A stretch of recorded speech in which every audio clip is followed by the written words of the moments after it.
We're going to start by talking about Israel. Israel is now Gazifying Lebanon and doing the exact same technique that they call, I guess it's called the genocide technique. It's the forbidden technique. It's called bombing everything in sight and then claiming that it's because you are doing it because you've decided that these guys are your enemies. And it's a wonderful technique only when you're Israel, because like any other country that does this, everyone will be like, excuse me, what the fuck are you talking about? But when Israel does it, America goes, well, this is not ethnic cleansing. It's something different. Okay.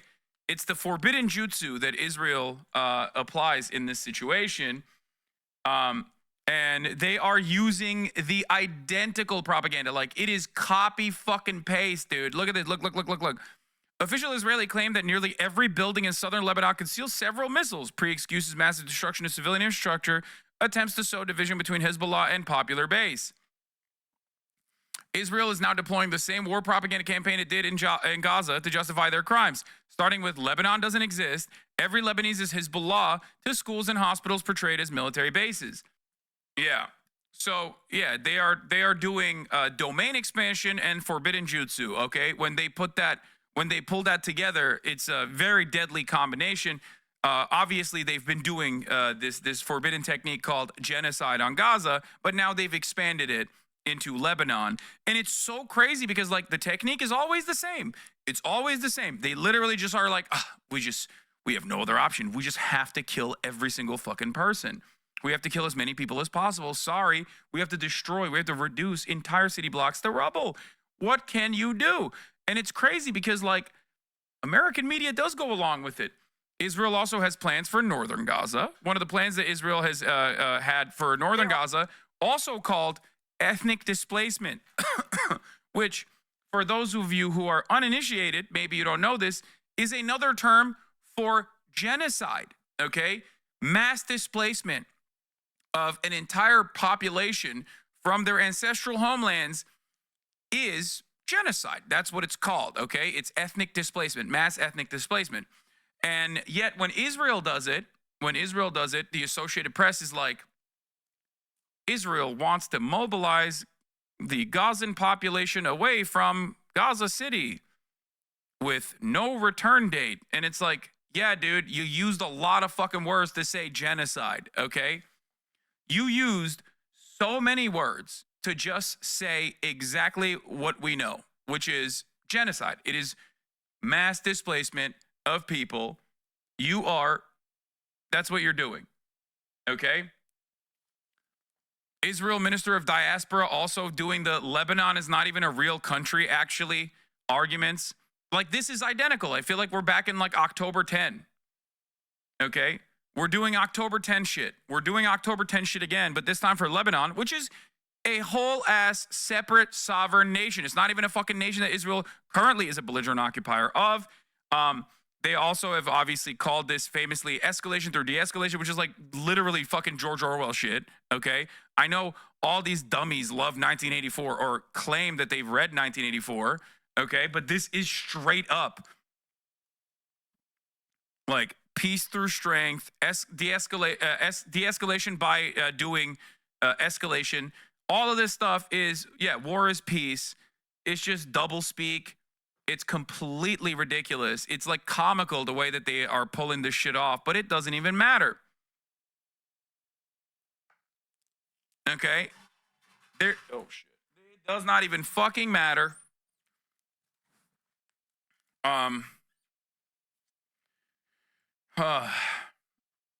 So yeah. It is obviously, if you are watching, if you have been a watcher, if you have been a follower, if you have seen what Israel has done since October 7 in Gaza and in the West Bank, you know that they are a one-trick pony. They are doing the exact same fucking shit, okay? And they're greatly escalating in Gaza as well, and they're also obviously greatly escalating into Lebanon, which broadens the conflict. And yet, for some weird reason, our politicians are asleep at the wheel. And they're not necessarily asleep at the wheel. They just are, they're not oblivious. They know what the fuck Israel's doing. And they're basically giving Israel assurances by, you know, allowing them to continue doing this without like offering them, without taking away any of their weapons contracts, basically. That's literally what's going on. America is totally complicit in this. And I think the media also plays a role in the whitewashing of Israel's genocide here. Jeremy Scahill says media should stop saying Israel is telling people in southern Lebanon to evacuate. Israel is engaged in a psychological warfare against civilians as a part of his broader military attacks. There is an expulsion order under threat. It is the same tactic used in Gaza. So, wonderful stuff. More active, even they are sending more U.S. troops there. Yeah, the U.S. is sending an unspecified number of more soldiers on top of the 40,000 already in the region. Great stuff overall. It's not even complicity. They are allies. They are partners in this. Our government is literally allowing Israel to do this and giving Israel all the support it needs to do this, and also saying, we will defend you if there are any foreseeable consequences off of this. And they will. There will be consequences for this. Obviously, you cannot just keep blowing people up and expect them not to retaliate. And it's if you were ever wondering, like, in an alternative universe, what would happen if, like, America didn't fight the Nazis, but instead, like, joined the side of the Nazis? Well, now you know, okay? And it's additionally crazy because, like, now we can see it happening in real time. Back in the day, the Red Cross also very famously went into the camps and did propaganda for the Nazi government, right? To make it seem as though these were not death camps. There's a very famous instance of this. People that were sent to these death camps did not know that they were being sent to death camps. They thought that these were concentration camps. But because there wasn't real-time evidence as to what was actually going on, with the exception of like the people that were living in the villages, and even then that is disputed, but people fucking knew what was going on, obviously, right? But like with the exception of people that were like directly there in the surrounding areas, like information could be kept quiet. You can't really do that in the modern day and age. And yet people know, and people now can also basically operate like they are a German villager, a German townsfolk that is living right next to a fucking concentration camp. They can see it, and they have full knowledge over what's going on, and they can still turn a blind eye to it. Okay? This is why Zone of Interest was fantastic in basically showcasing not just like the banality of evil or whatever, but like how people can act out their daily lives when unimaginable atrocities are occurring. So, you know, wonderful stuff happening. The pure depravity, the inhumanity in full display. And yeah, if you ever wondered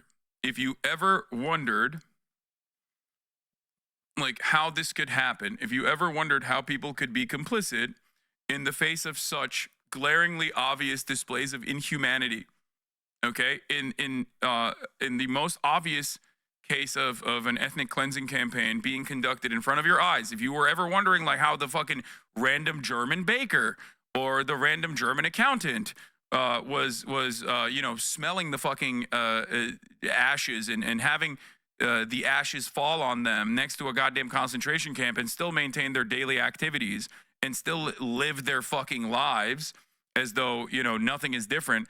And in certain instances, maybe even taking joy out of it, like these tours that were offered in Israel, boat tours in Israel off the coast of Gaza to watch it get bombed and see the place they plan to build new settlements, ?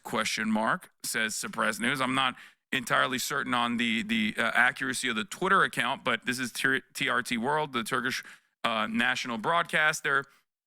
Here it is. Gaza is relentlessly being erased. They took a boat with the first families, ready to occupy the land of those who are being killed and starved to death.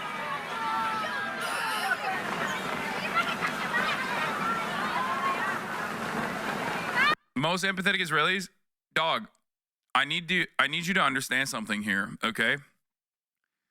This already happened in previous incursions.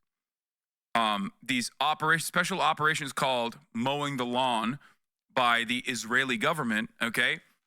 Death camp tourism is an actual thing that happens in Israel. I've talked about the depravity of certain far-right elements, ultra-nationalist elements within Israeli society when I talked about Siderot cinema, okay? On the hilltops of Siderot, people would put couches up and watch Gaza explode in flame, okay? This is not a new thing that is happening. Yes, it is called Siderot cinema. These were people in Israeli society that took great pleasure in watching Gaza burn, okay? So it is not shocking to me. It is not shocking to me that they have upgraded their tourism in this to this degree.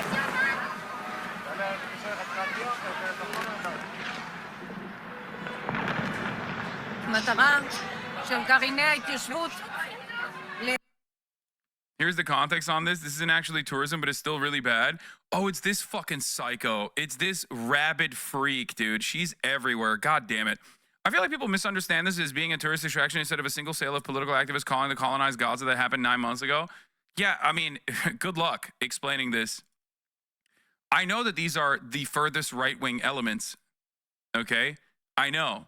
These are the hyper right-wing psychopaths that Israeli government has never really turned a blind eye to and has either secretly propped up and given a shit ton of funding to or support and military help to, who they have now actively brought into their governing coalition. Okay?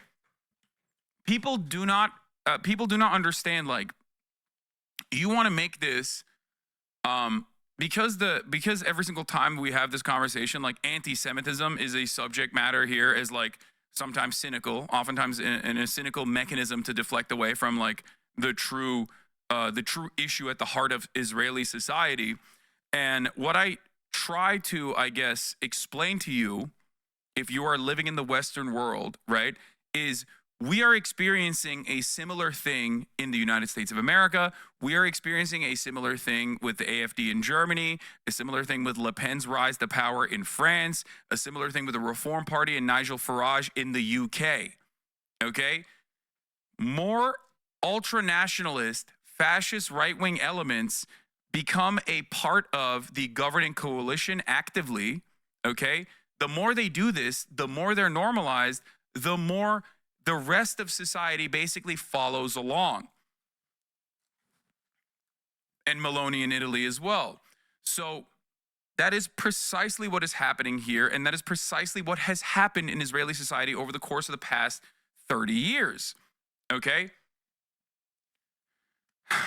And there is an air of complacency in terms of like the rest of the Israeli society when they see this stuff and they hate them, right? They hate them for sometimes aesthetic reasons. They sometimes hate them because it makes the rest of Israeli society look bad. But ultimately, if you don't stop this dead in its fucking tracks, you ultimately become either completely complicit or a defender of this kind of action. Okay? That's it. להתקרב ככל האפשר לעזה, לראות את עזה כולה ולהבין שמעתה והלאה עזה תהיה כולה יהודית. You said the U.S. media stopped showing war carnage on TV because it made it too real for Americans, which I get, but Israelis seem to get even more bloodthirsty at the sight of incinerated Gaza babies. No, what are you talking about? The military censor literally stops any kind of like showcasing of like what the Israeli occupying force has done in Gaza. No, they don't. They show, in a weird way, U.S. media shows more of the death and devastation in Gaza than the Israeli media does, but the Israeli media actually actively covers the wrongdoings of like the Israeli military because their obvious purpose is to still inform their own public, and they don't need to do propaganda for an uninitiated audience like all of the major Western outlets have to do. They don't actually show the actual death. Israeli chatters will confirm this. It's actually one of the things that they routinely talk about in this chat is the fact that outside of Al Jazeera, there are never any fucking Israeli outlets that like actually show the devastation. There's obviously 972 and local call, but like they're more focused on, all of the investigative reporting that they do. And those are like edge cases, right? Those are like the tippy top of like the anti-Zionist journalism that's happening in Israel. And those guys are like, they're nothing in comparison to like the circulation that you have for every other Israeli newspaper. And that is the unfortunate reality. Israeli Twitter account is tweeting in English, telling people to evacuate. Yeah.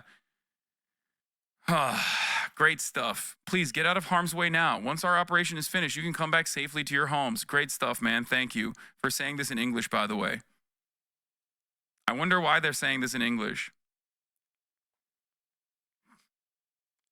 The anti-Semitic blowback from this is going to be catastrophic and absolutely earned from the Zionist Jewish chatter, just so everyone knows. Yeah, I mean, it's already happening, and it's gonna greatly escalate as well. It's gonna get significantly worse. But yeah, there aren't a lot of Israeli outlets that show the devastation and the death in Gaza, and that is by design, for the record, just so you understand. Because that is the one aspect that they don't want to show, because one thing you have to understand, and Israel is very similar to Turkey in this regard, both ultra-nationalist countries in different ways. I'm not comparing what like Turkey has done. I mean, Turkey, obviously the Ottoman Empire did the Armenian genocide, but like beyond that, in terms of like contemporary Turkish society, we still have a lot of pride in our military. Like we have a lot of reverence for it. It's like you can't disrespect the flag, you can't do any of that, because it's a common trait in ultra-nationalist countries. And Israel, no matter what your attitude is inside of Israel, no matter what your attitude is, this is something that Americans will not understand, okay? Because like we can say whatever the fuck we want about the military, we can do whatever the fuck we want to our flag here in the United States of America, but in Israel, there is like, no matter what kind of activist you are, there is a tremendous amount of reverence and respect for the Israeli military. The Israeli military, just like the Turkish military, is supposed to be a secular institution that is a protectorate of the democracy. And I say democracy in air quotes, okay? A democracy for those who are deserving of democracy, the superior group in Israeli society. So for that reason, it's like when you show the negative consequences of the Israeli military behaving in exactly what a fucking military would do, in the normal ways in which the military destroys civilian infrastructure, they don't show that stuff in order to maintain this presence and in order to maintain this like idea that the IDF is usually trying desperately to do the right thing. Okay, so internally in Israeli society, you rarely ever see the death and destruction inside of Gaza.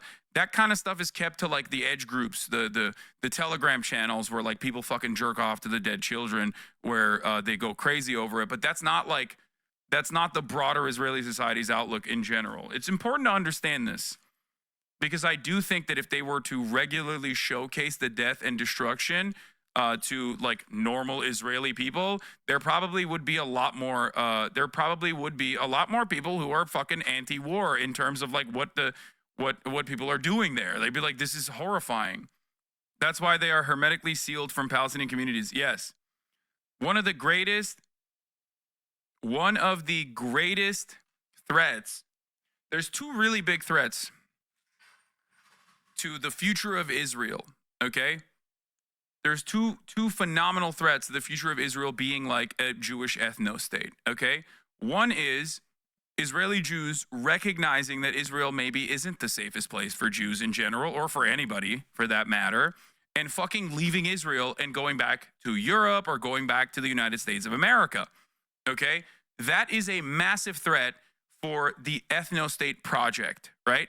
You all of a sudden ruin everything. If people voluntarily fucking leave, and it's happening already, then that's a major problem. That is a major problem. right? So that's number one. And number two is obviously like Israeli people, like the Jewish demographic of the Israeli population, recognizing the humanity of Palestinians would be devastating to the apartheid project, like absolutely devastating. And in every circumstance, they have to keep like normal Israeli people that would be a part of like standing together or whatever, away from like coming to a recognition that Palestinians are fucking human beings. And Israel's enemies are actually like real human beings with like real motivations for emancipation and not just like bloodthirsty anti-Semites. Okay? And the apartheid only ends when it gets too expensive, right? Yes, if you incur social and political penalties for maintaining an apartheid and you become a social pariah on the global stage, which Israel is bouldering towards and has become, especially in the Western world, in Western Europe especially, then that becomes a massive problem. It becomes too consequential. You live in Tata land, Hasan? You mean La La land? Hondoman, oh, the poor things. They just engage in death and carnage because they're brainwashed to be a colonial, genocidal cunts. Wait, what? What are you saying, brother? I'm talking about like how normal human beings are. What do you think? Like there's a genetic predisposition for people born in Israel to fucking hate Palestinians? No, it's all social conditioning. These are devastating factors that churn out genocide support, which is completely unacceptable.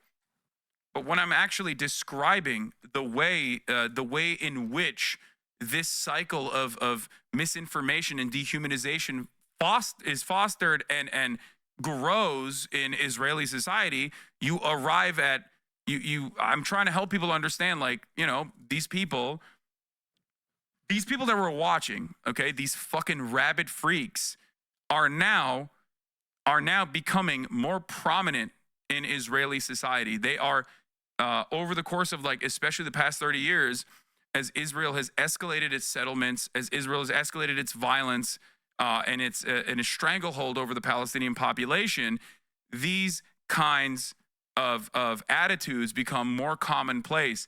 And it's actually reflected in the youth as well. That's the most dangerous aspect of this, because the Haredi population is very young. They are the ones who are actually fucking and having a lot of children.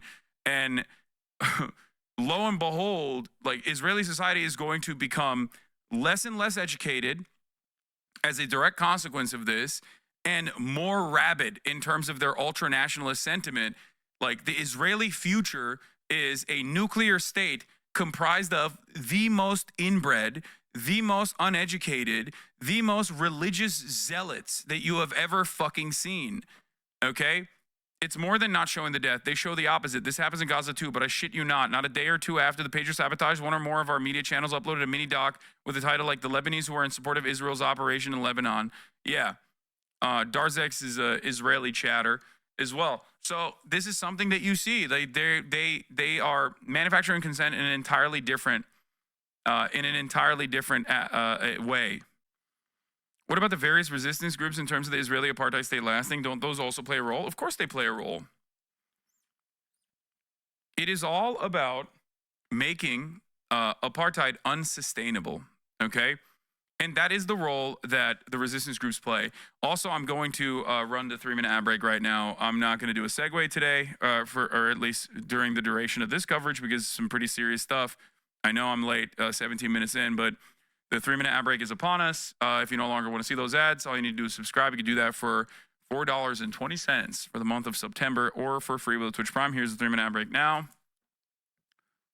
Yes, making the occupation as costly as possible. Yeah, that is the ultimate goal.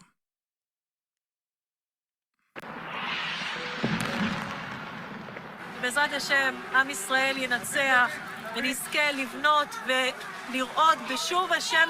So, Sonhar Melech is a member of the Knesset, a part of the Jewish Power Party. You might know the Jewish Power Party. First of all, the clan, okay? This is the Jewish clan, for sure, 100%. Now imagine if like open and active clans members that say that they are a part of the White Power Party or the clan were actively playing a role in the Israeli government. Their most notable figurehead is in charge of like interior security. His name is Itamar Ben-Gvir, a person who was declared a terrorist by the American State Department and the Israeli government because of how fucking far right he was. Now, Benjamin Netanyahu obviously brought him into his coalition in an effort not to get fucking penalties that he was incurring from the coordinated campaigns that he had with the media and like, you know, a pay-for-play scheme that he put together. And that broke apart the more moderate coalition he had, moderate in air quotes, and caused him to lean on some of the most right-wing aspects of Israeli society, settlers, psychopathic settlers. Let's continue. לציון ובשוב עם ישראל לחבל עזה.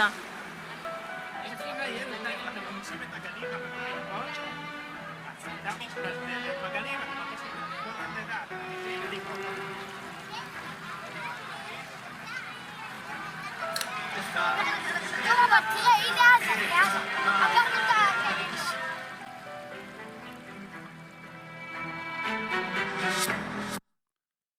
I did see Leon Panetta also correctly point out that the Israeli actions in Lebanon, the pager attacks, were a clear-cut act of terror.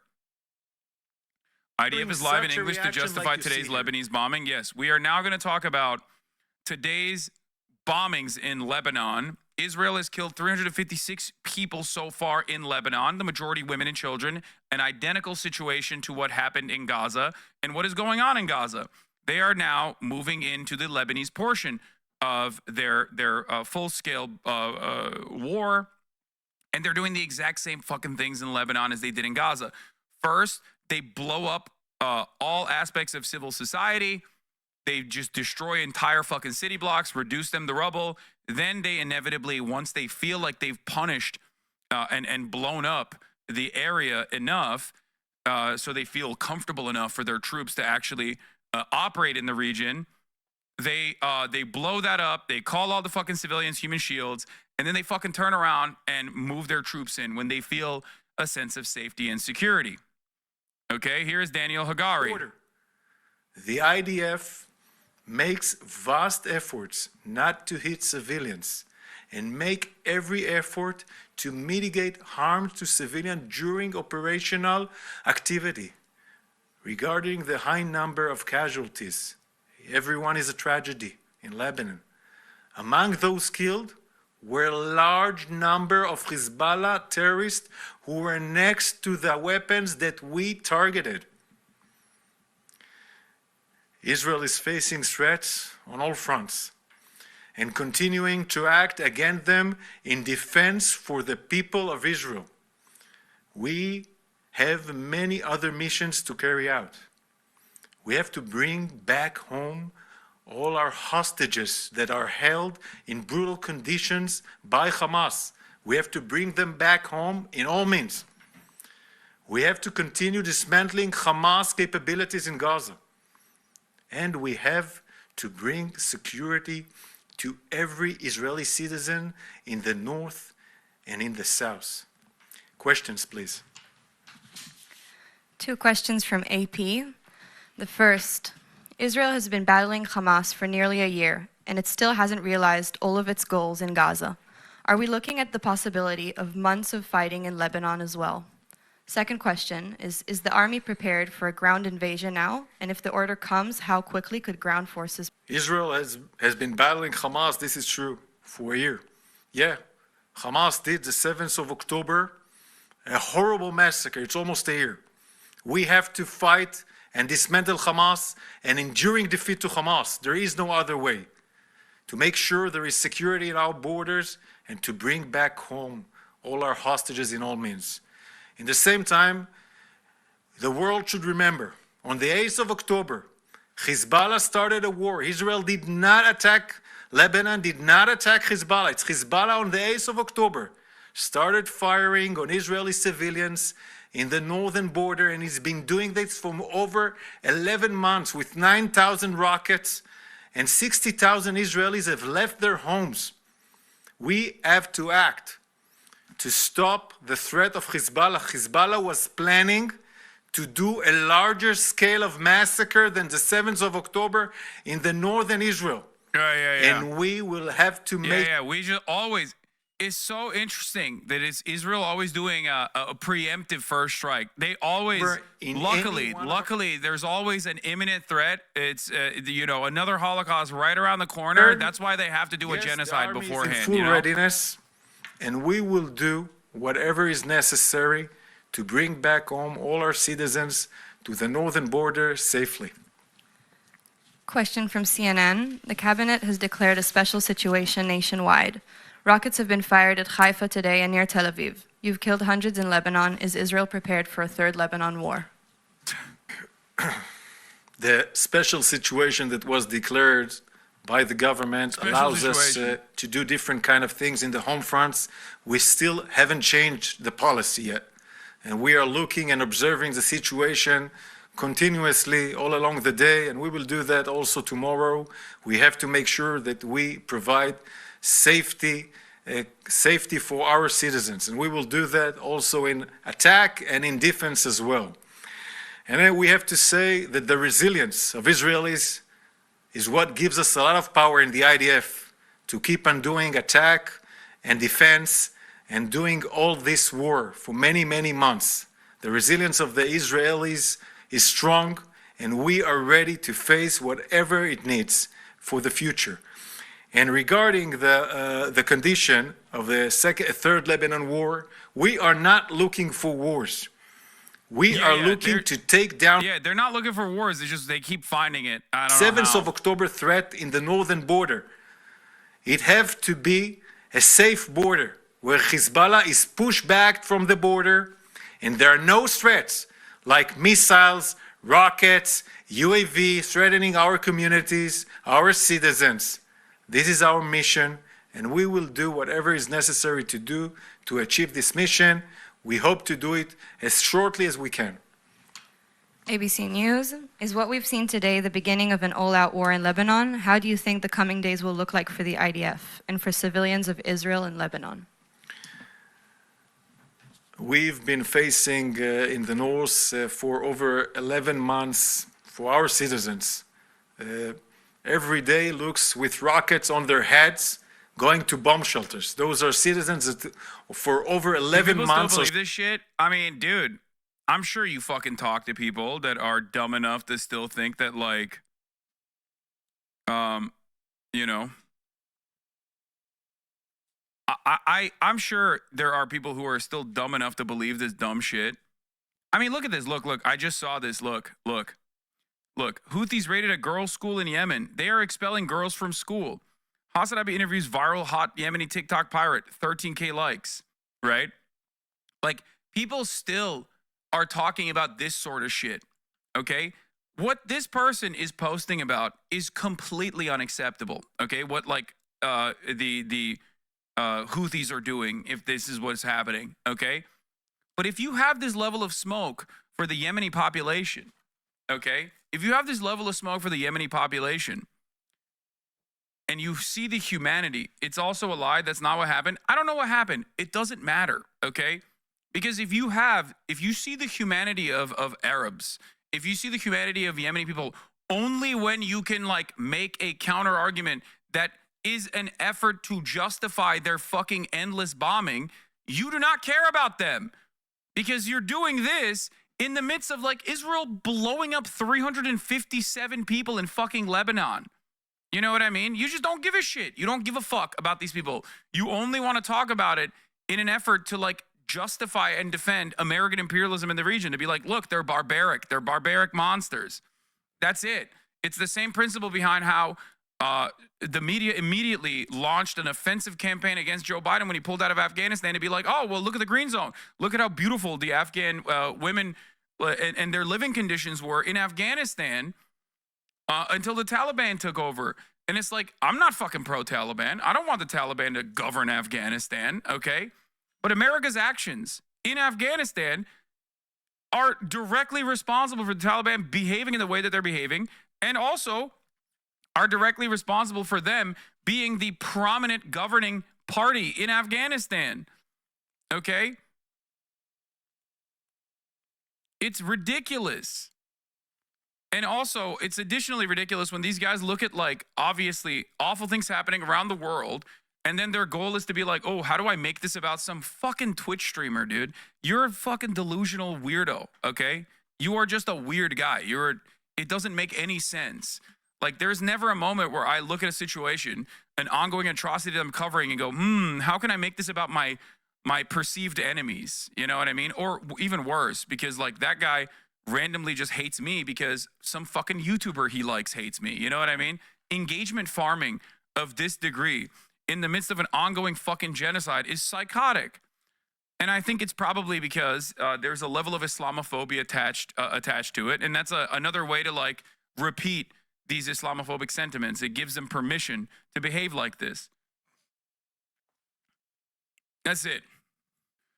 Every time I bring up the genocide that is happening to my dad, he immediately goes to defeating Hamas. How can I debate him when he's so focused on Hamas and Israel defending itself? I mean, I don't know what to tell you. I don't know, like, I don't know why you're debating your dad. Just try to explain to them the humanity of the people that live there that are just like blowing up and losing their lives.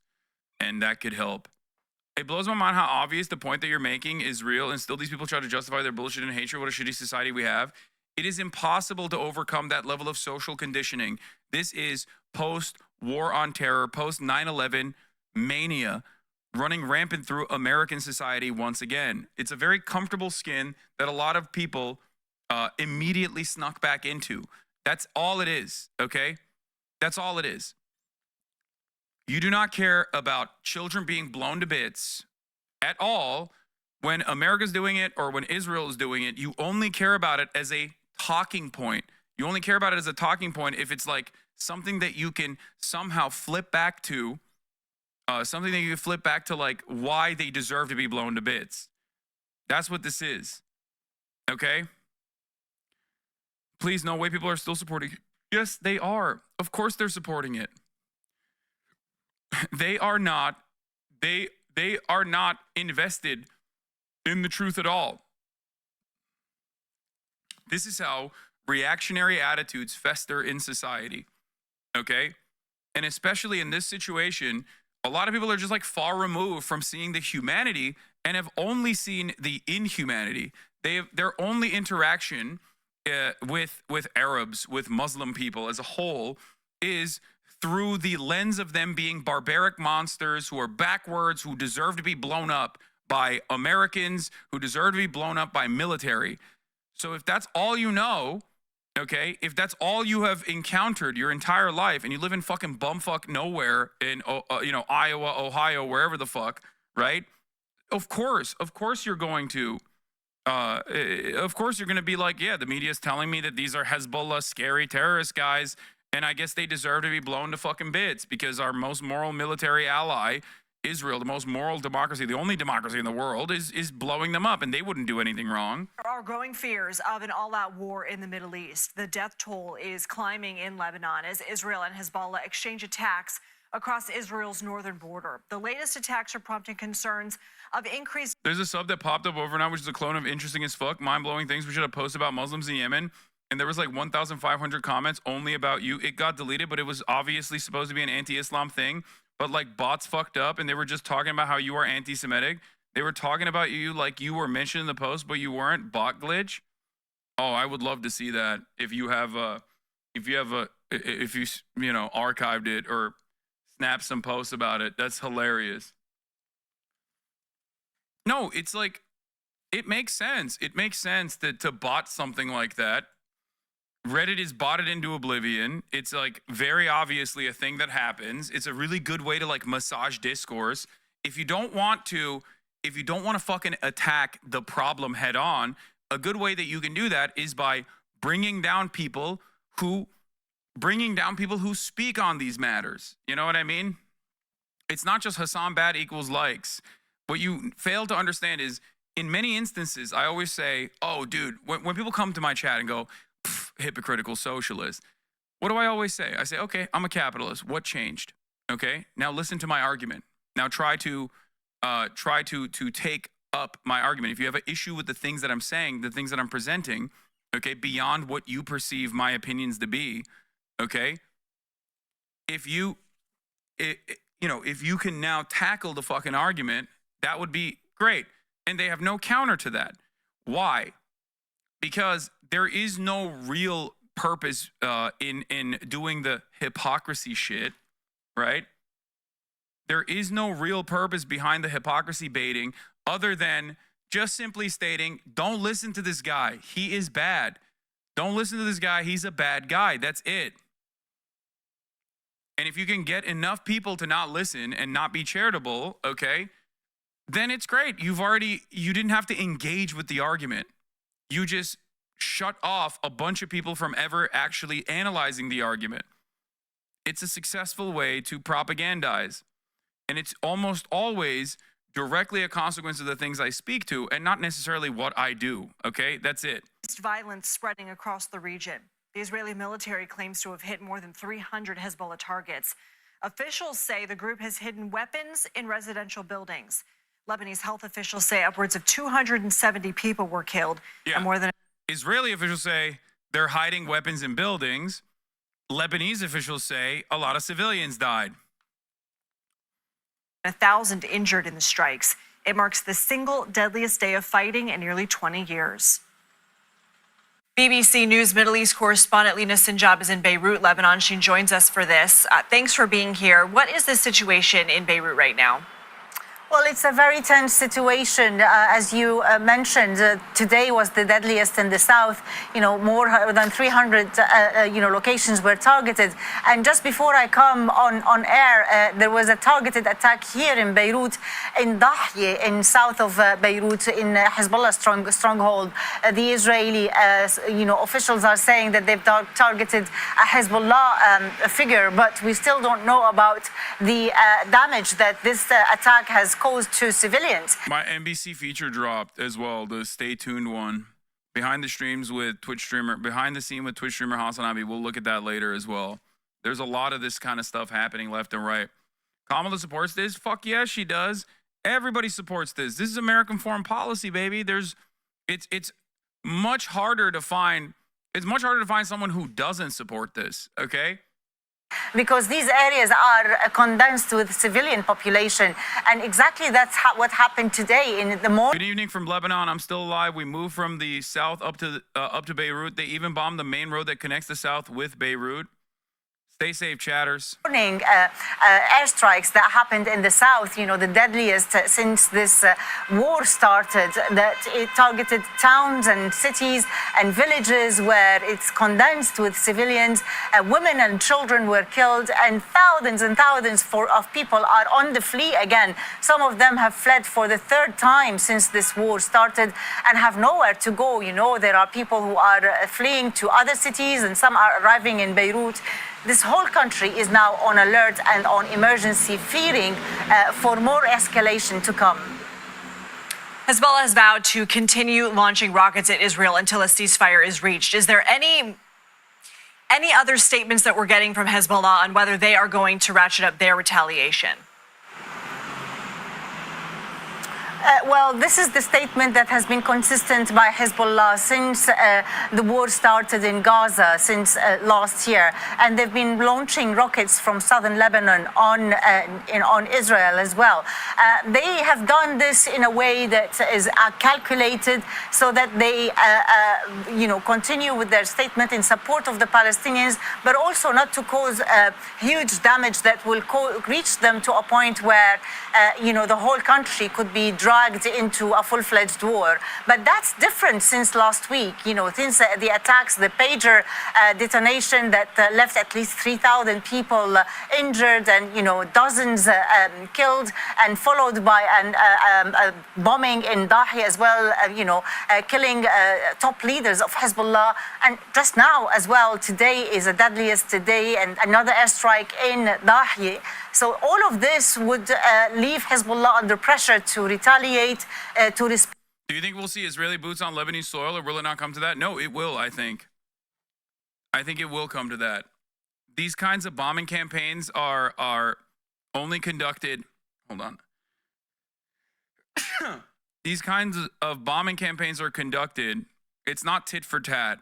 It never was tit for tat to begin with, but although Israel is responsible for 80% of the entire bombing between Gaza, not Gaza, sorry, northern Israel and southern Lebanon, Israel has obviously been overwhelming in its bombing campaigns, okay, since October 7. This is different. This is, in intensity and frequency, this is more similar to what they did in Gaza. First, they destroy as many aspects of civil society as possible. They try to kill a shit ton of people. They do these first strikes, and then they move in with ground troops. Lebanon is not Gaza, though. I know, but Lebanon, in many ways, is Gaza. Okay, when they're talking about Dahiyeh, you have to understand what Israel is doing in Gaza is called the Dahiyeh Doctrine. Okay, a doctrine of blowing up with disproportional use of force all matters of civil society in an area that you're occupying was originally implemented in Lebanon. Okay, and also whoever the fuck Israel is fighting against is all of a sudden Hamas. You have to understand that. It's Hezbollah, it's Hamas, and they're anti-Semitic, and they're only operating on the basis of anti-Semitism. They're just doing Jew hatred. That's what it is. And every single person is a civilian shield. Is all the human casualties that are involved in this are just unfortunate consequences, even though it is the direct military objective. Okay, for Israel, it is the direct military objective is to just wipe out entire fucking segments of society, and then once they feel comfortable enough, they bring their fucking spoiled ass troops with the Merkava tanks and roll them through the fucking streets. That is what it is, and that is what's going on here.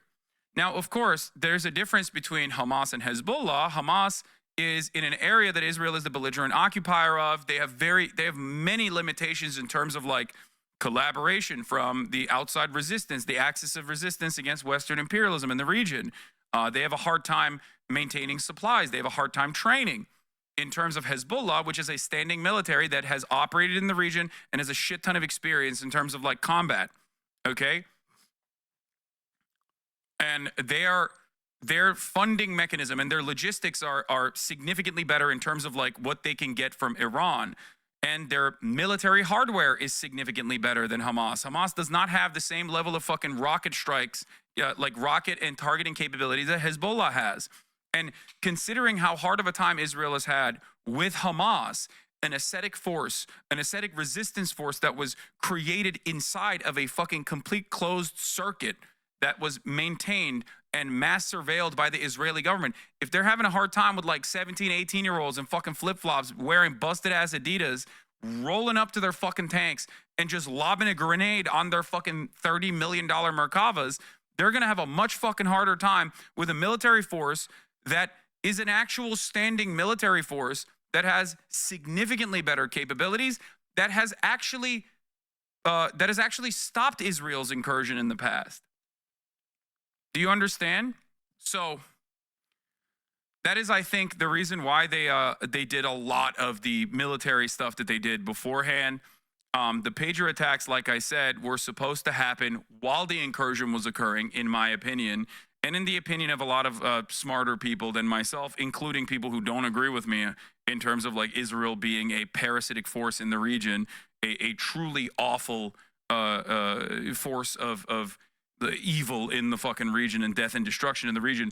So, for that reason, I'm pretty certain that like I even people who don't consider Israel to be cancerous also have made that same exact analysis that like the terror attacks on the pagers, the pager explosion attacks, like this coordinated terror attack in Lebanon came too early. It did not make opportunistic sense.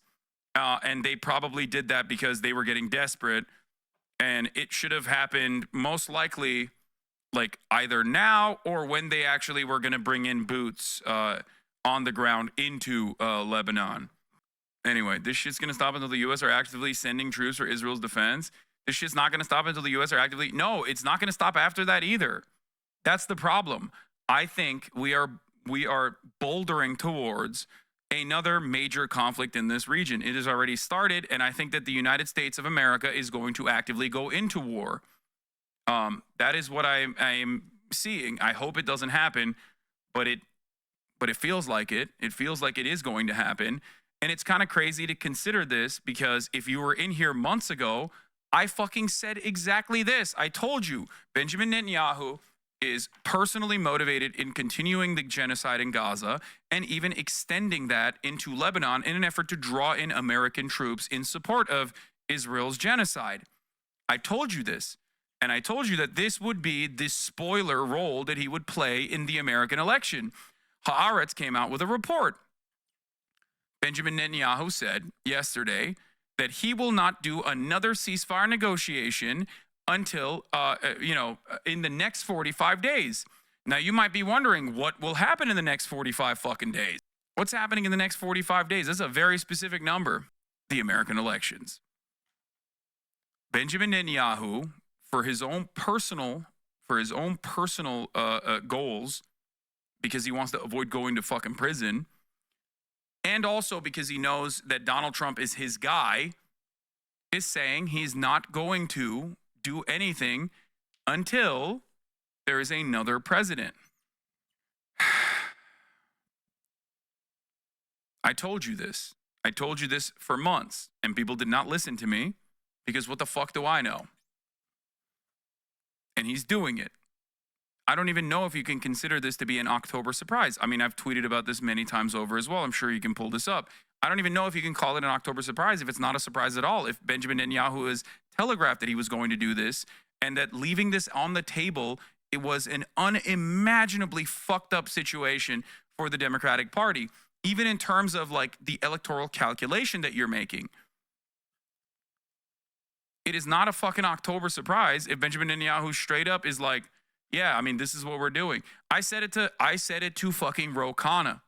I said it directly to Ro Khanna in the conversation that I had.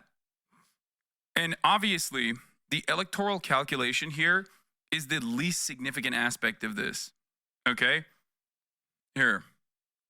Finally arrived at really solid positions overall, with one glaringly obvious weakness, which is Israel, which is just like standing there waiting to be the October surprise.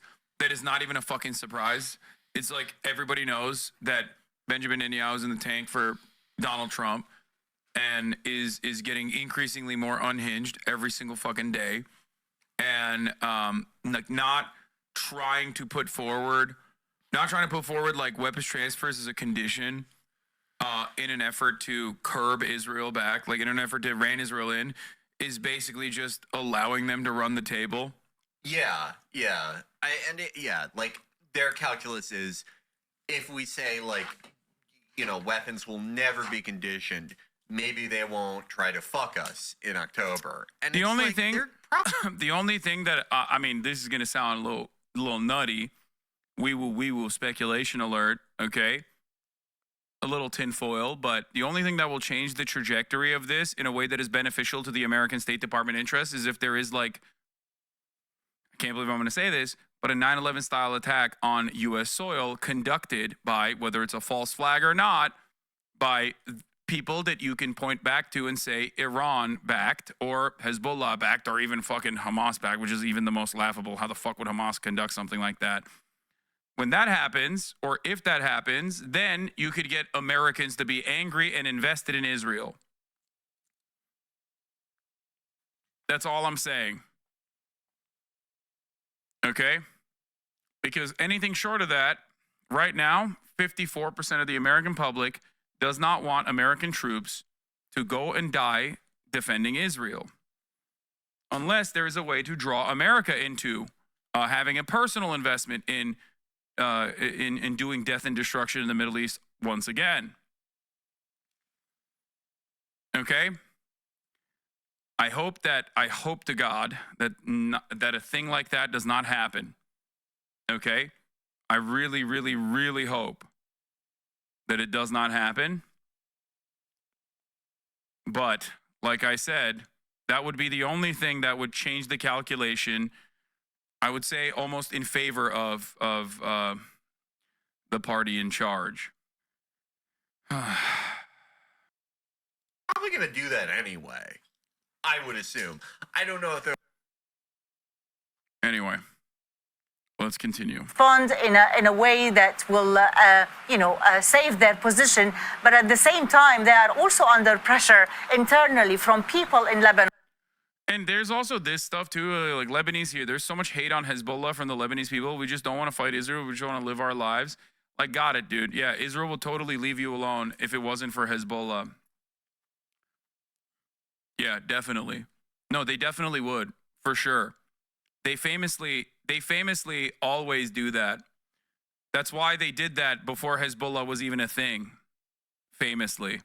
Notoriously, Hezbollah, the paramilitary group that was, designed after Israel's invasion of Lebanon, actually was Israel doing foresight ahead of time. When they invaded Lebanon, they knew that there would be a Hezbollah-style militant group. That's why they invaded, to stop it dead in its tracks.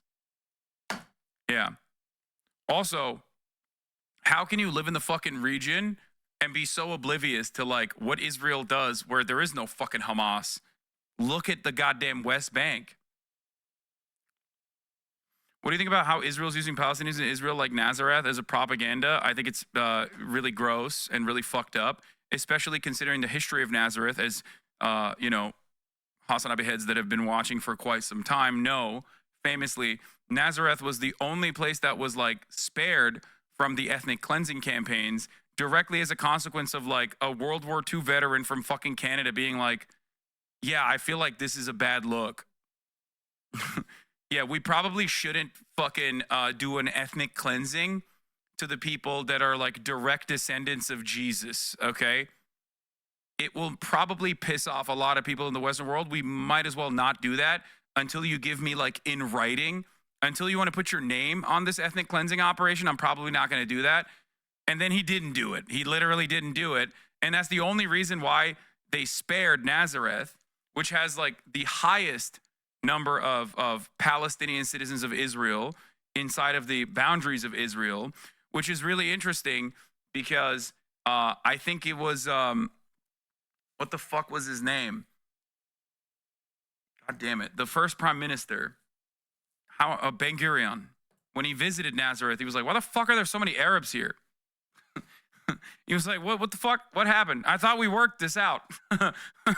Like, I thought we personally worked this shit out. Why are there so many goddamn Arabs here? He was, like, shocked personally. On whether supporters of Hezbollah, who've paid the high price since this war started, or by the ordinary Lebanese, that no one ever wants this country to be dragged into a full-fledged war. That said, how concerning is this latest escalation, this sort of back and forth for the broader situation in the region? Well, this region has been going into this tension for a long time, but this recent war in Gaza have made regional and border countries are on edge. We've had, the Yemenis involved, the Iraqis involved, the Iranians threatening. We've had assassinations even in Iran happening. Of course, Syria is also in the calculation, where constant bombardment and airstrikes targeting also Hezbollah figures inside Syria. But Lebanon is the country that is more, fragile and more, at a hostile situation, given the proximity and of the border and the tension with the Israelis, and given that Hezbollah's stronghold is here in Lebanon. This is their fertile land, basically, for their commandments. But this is... Yeah, his name was Ben Dunkelman, the Canadian World War II veteran. Why Israel has silenced his 1948 story of Nazareth's survival. We've covered it before. I've talked about this extensively, but here's a Mondo Weiss article about that, where they were just like, yeah, dude, that's fucking crazy. Maybe we shouldn't, like, ethnically cleanse the fucking Palestinian Christians population. There was, like, much higher at the time too. Like, this will probably piss off a lot of the people in the West. Like, maybe we shouldn't do that to, like, direct descendants of Jesus. Do you support Israel? Are you fucking nuts, dude? Are you out of your fucking mind? What are you talking about? No, I do not support Israel. Even the New York Times photojournalist is laughing at how stupid your question was. She's snorting. You made her snort. Jesus Christ, dude. This goes to show I could be saying anything. Motherfuckers are just like, I feel like they're not paying attention to any goddamn thing I'm saying. You know what I mean? They're just like, it's crazy. It's crazy. Is what is putting Lebanon on the brink of a war, and really the days to come, maybe the hours to come, will be decisive in the fate of this country. Lena Sinjab, thank you. Pentagon has announced the U.S. is sending additional. The mass displacement looks exactly like 2006, but this time no cheering for the resistance. This time only fear and helplessness. People are tired, broken, depressed. This is bullshit. The number of people I've seen offering rooms or flats for people evacuating from the south, the number of supportive visits, and this post underplays the pushback against Hezbollah in 2006, which then turned to full support as Israel's atrocities grew. IDF Chief of Staff Lieutenant General Herzi Halevi has chosen a name for the military's offensive operation against Hezbollah in Lebanon, Arrows of the North. Nice, man. Thank God. Real villain shit, dude. They're on their villain era. All right, I got to pee real quick. Troops to the Middle East as the fighting escalates between Israel and Hezbollah. More than 40,000 U.S. personnel are already in the area. Well, for more on this, we're going to get the latest from our White House correspondent, Kimberly Halkett, who joins us now. Kimberly, do we have any idea how many and what sort of troops the U.S. is planning on sending? Yeah, well, as you point out, there are already 40,000 in the region. But in terms of what that small number of additional forces is, the Pentagon still isn't saying. Now, Major General Pat Ryder, the Pentagon spokesperson, also did not specify when making this announcement what exactly these troops would be doing. So there are a lot of questions with regard to this statement that has been put out by the Pentagon. All that is known at this hour is that the troops are being sent out of an abundance of caution to augment the forces already in the region. Now, I can also tell you, in the midst of all of this, the U.S. President Joe Biden has just met with the president of UAE, and what he has been saying in just the last hour or so is that he is going to be discussing the escalating situation, not only in Lebanon, but also what has been happening in Gaza. What we know is that they are going to discuss efforts to try and de-escalate the tensions, which are obviously escalating on multiple fronts. And he also says that he has been briefed on the situation and is in constant contact with counterparts in order to get the very latest information. The goal of the United States, as they've said repeatedly for at least a week or more, has been to try and resolve not only the situation, Israel's war in Gaza, but now this new front that is opening up towards Lebanon with diplomacy. Kimberly Halkett, thank you so much as always. That is our White House correspondent, Kimberly Halkett there. Make sure to subscribe to our channel to get the latest news. My next guest knows the ins and outs of Lebanese affairs. He wrote recently, and I quote, "There is much talk of Israel wanting an all-out war in Lebanon. In fact, what we are seeing today was long expected for when Israel redeployed its troops to the north. We are in an escalation to the effect, the outcome of negotiations not to provoke an all-out war." Marco Young is a former columnist and opinion editor at the Daily Star newspaper in Lebanon. He's now a senior editor for the Carnegie Endowment's Middle East Center in Beirut, and he joins us now live. It's good to have you, sir. And I just, if you will, just further explain the conceit of your argument here. What you see is what is, you say, ultimately expected by Israel at this point. You do not expect an all-out war, which would obviously mean, you know, a ground incursion by the Israelis. What evidence do you have? One of the funniest parts about this dude is that he's in Lebanon. I think he's in Beirut, if this is the same guy I'm thinking of.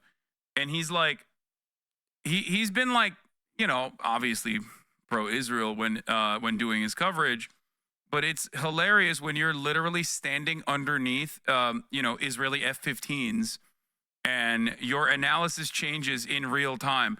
I've watched him literally like talk about the fucking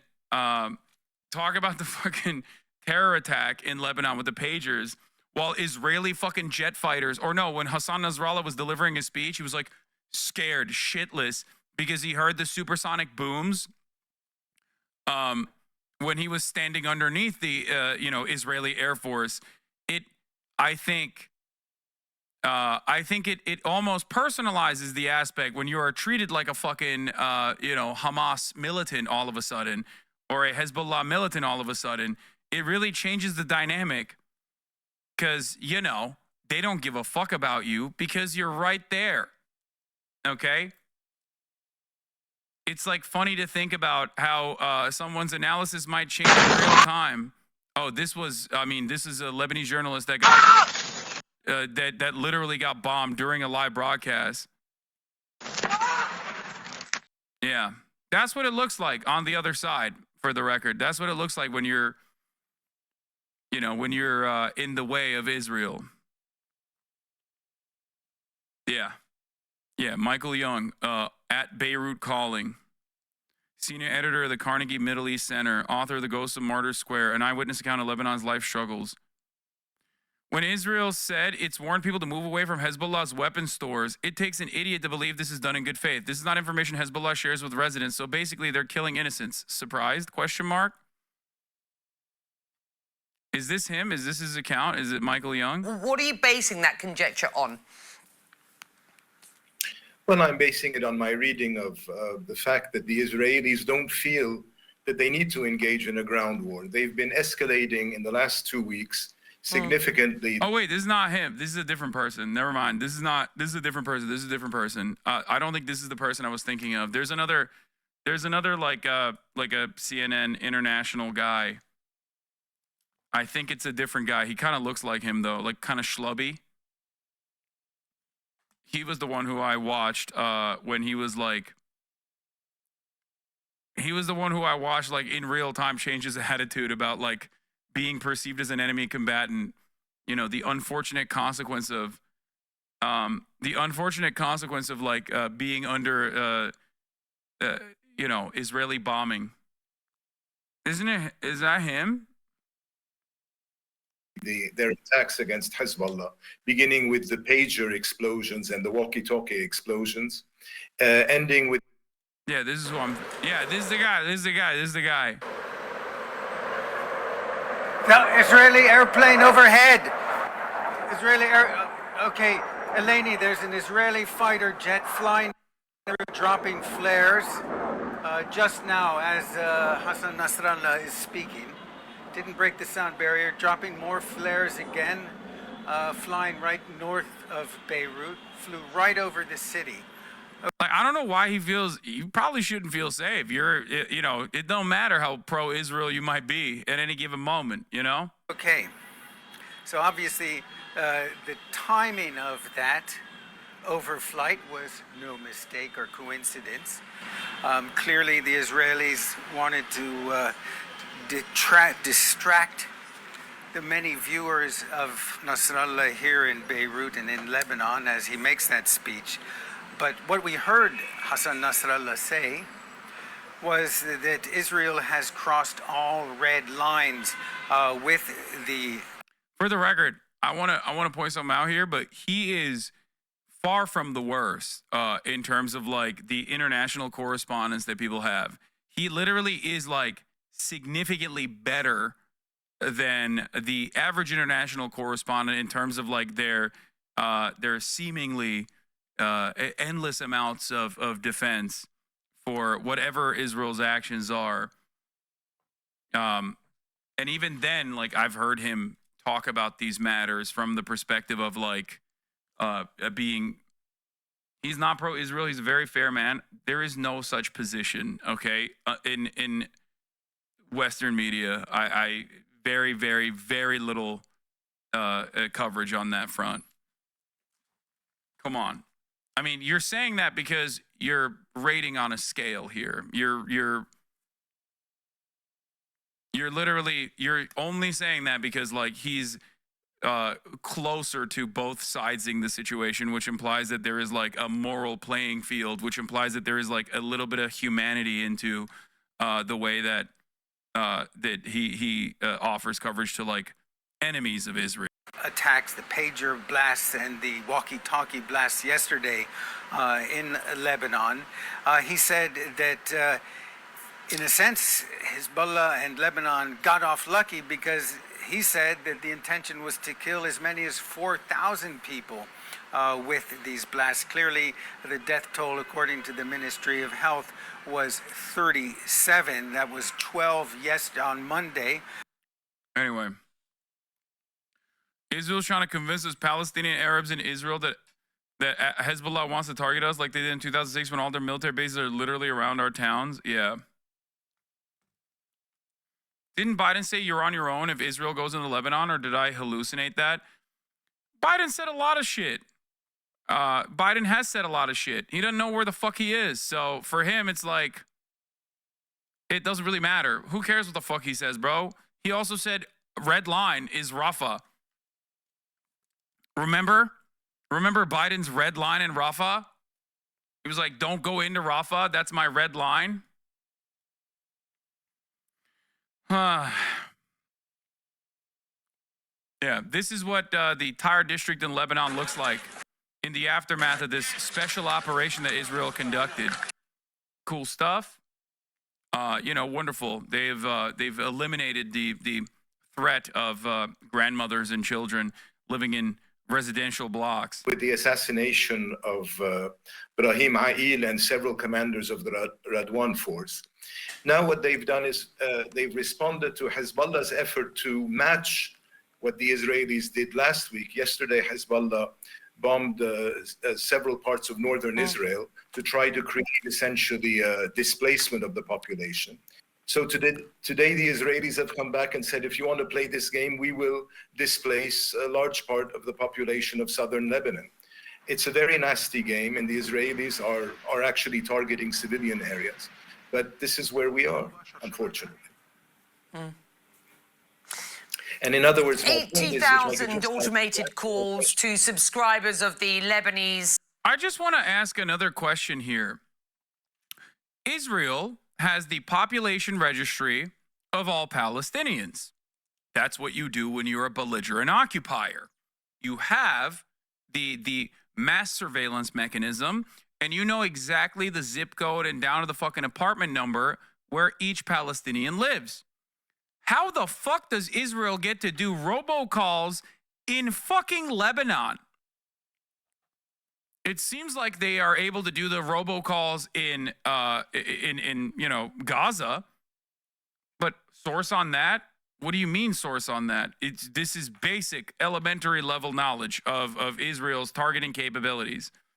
Israel does mass surveillance 24/7 on the Gaza Strip and has the population registry of every single Palestinian. That's like 100%. That's not like, I don't know what to tell you about this. But what's shocking to me is that they were able to do this with Lebanese telecoms networks as well. Yeah, Palestinian births are registered in Israel's database. Like they have everything. This is so made up, LMFAO. Wait, what? What is made up? I'm confused as to what you are saying is made up here. That Israel has the Palestinian registry and knows exactly where every single Palestinian lives in the Gaza Strip, or the fact that they sent like mass text blasts and were able to communicate with like Lebanese people living in fucking Lebanon in the same way that they do like these mass blasts before they do a bombing campaign in Gaza. This, by the way, for the record, is like how they claim that they're the most moral military. You know what I mean? Like they're like, oh yeah, we're doing it. When in fact, they're not actually interested in like getting people to leave that area. They just want to do terrorism. Like this is psychological warfare. To be like, dropping leaflets before you blow up an area doesn't make your fucking blowing up of the area more moral. Like, if Osama bin Laden was like, I'm going to strike the Twin Towers before fucking 9/11, and then did it, do you think that that would be considered appropriate? Of course not. Yeah, the Israeli government site that details this process here. Like, it's their own government population registry. There it is. This is COJAT, Coordination of Government Activities in the Territories. Okay, COJAT is responsible for. COJAT is the department within the Israeli government that deals with Palestinians, like as a belligerent occupier. Okay, the Population Registry Office is responsible for updating and archiving the Palestinian population registry held by Israel in coordination with the Palestinian Authority in the Gaza Strip and Judea and Samaria, which is also known as the fucking West Bank. Why do they have the population registry of all Palestinians in territories if they are not occupying said territories? This is a question that you might ask yourself. I certainly think about that all the time. I mean, there's a very obvious answer for it. It's because they are the belligerent occupiers. They're an occupying force on the occupied Palestinian territories illegally. Anyway, I'm going to run another ad break here, okay? At the top of the hour, 11 minutes in, and we're going to move on. They don't hide it, but conditioning allows people to go along with it. Here it is. If you no longer want to see those ads, all you need to do, like I've said before, is subscribe for $4.20 in the month of September or for free with a Twitch Prime by connecting your Amazon Prime account to your Twitch account. You get one free Prime subscription a month, or by getting gifted a sub. If you're lucky, here's a 3-minute ad break now. The evacuation orders help with whitewashing in the media? Yeah. Yeah, look. Israel's carpet bombing Lebanon, killing and injuring nearly 1,000 people. Evacuation warnings is Israeli PR language. Just like Gaza, the media is masking Israel's war crimes. Israel launches fresh strikes in Lebanon after evacuation warnings. Thanks, man. They should just simply get out of the way, right? Like, it doesn't make any sense. This shit with the evacuation orders is even worse because at least Israel could say that Gaza isn't its own country and that Israel must exert some sort of control, which still would be ridiculous. But like that, there's a level of like logical justification from the Israeli side. But Lebanon is literally its own sovereign entity. This is straight up unjustifiable unless you're the genocidal darling of the West. Yes, and Israel does happen to be the genocidal darling of the West and is now broadening the conflict into Lebanon as well. How do they know where it's safe? Nowhere is safe. That's the problem. And a lot of people don't understand this because you have no way of analyzing the situation unless you've lived it. Okay? We here in the Western world have no way of recognizing the fear of existing next to or existing under the military occupation of a genocidal force. Okay? We get annoyed when we can't get our fucking treats because like COVID lockdowns are happening. That's a level of restrictions that you feel as an American citizen is dominating your life, is like stopping you from doing something that you want to do, even if it's for your best interest. Okay? Now think about if there was a dominating force with a superior military that was getting endless amounts of support from the most dominant force on the planet, the United States of America, and they're not just like stopping you from getting your treats, they're blowing your fucking homes up. And then when we cover it here in the Western world, we look at it like, oh, well, you kind of deserved it because you live there. It is a scale of atrocity that is unimaginable to all of us here in the Western world because we are so far removed from this fucking conflict. That's why I always stress the importance of like Israel's military actions in the West Bank, because there is a personalization of that kind of violence in a way that you can understand even as an American citizen. Because when you got a settler with a fucking AR-15 that is like doing a mass shooting, well, at least that's like more similar to a fear that an American citizen might have, like about going to school. They've seen it. They've experienced it before. They have a way of personalizing that violence. Whereas when you see city blocks reduce to rubble, that death, that carnage is in the media communicated forever in the post 9/11 world as like warranted death and destruction, a necessary side effect of trying to deal with terror. You just don't get, you literally cannot comprehend how fucking insane this is if you are living in Lebanon, if you're living in Gaza. But especially if you're living in Lebanon, you're like living your goddamn life. You're going to school. Okay, and then all of a sudden your school blew up. Why? Because Israel chose to do so and then claimed that Hezbollah is in your school. Think about that. Think about how fucking insane that is. Try to understand it. Try to empathize with these people that now have to live under the oppressive thumb of this genocidal apartheid regime that has now chosen to expand the conflict into Lebanon. I haven't covered the Al Jazeera raid yet because, you know, Israel's doing new shit on a daily fucking basis, seemingly hour after hour. So we haven't even gotten to that. Telecoms company today, Israel urging people to evacuate their homes in the south and in the Bekaa Valley. The psychological effects here must be very, very tough. I mean, you are yourself in Lebanon, not necessarily, as I understand it, in Beirut. Can you just describe the impact on the Lebanese population of what is going on at present? Yeah, of course. This war is very much a psychological war on both sides. And by essentially using some of these automated calls, for example, to warn ministries that they would be bombed, and the ministries are located in the very center of Beirut, they're trying to create a panic amongst the Lebanese population. And we're seeing the same thing in the Bekaa Valley now and in other parts of the south. Essentially what they're doing is they're hitting all over. And I'm very skeptical that this is just to hit Hezbollah targets. There's been plenty of footage today showing the Israelis hitting civilian quarters near Tyre, for example. They are essentially creating a humanitarian problem and saying to Hezbollah, you will have to resolve this problem. That's all they're doing.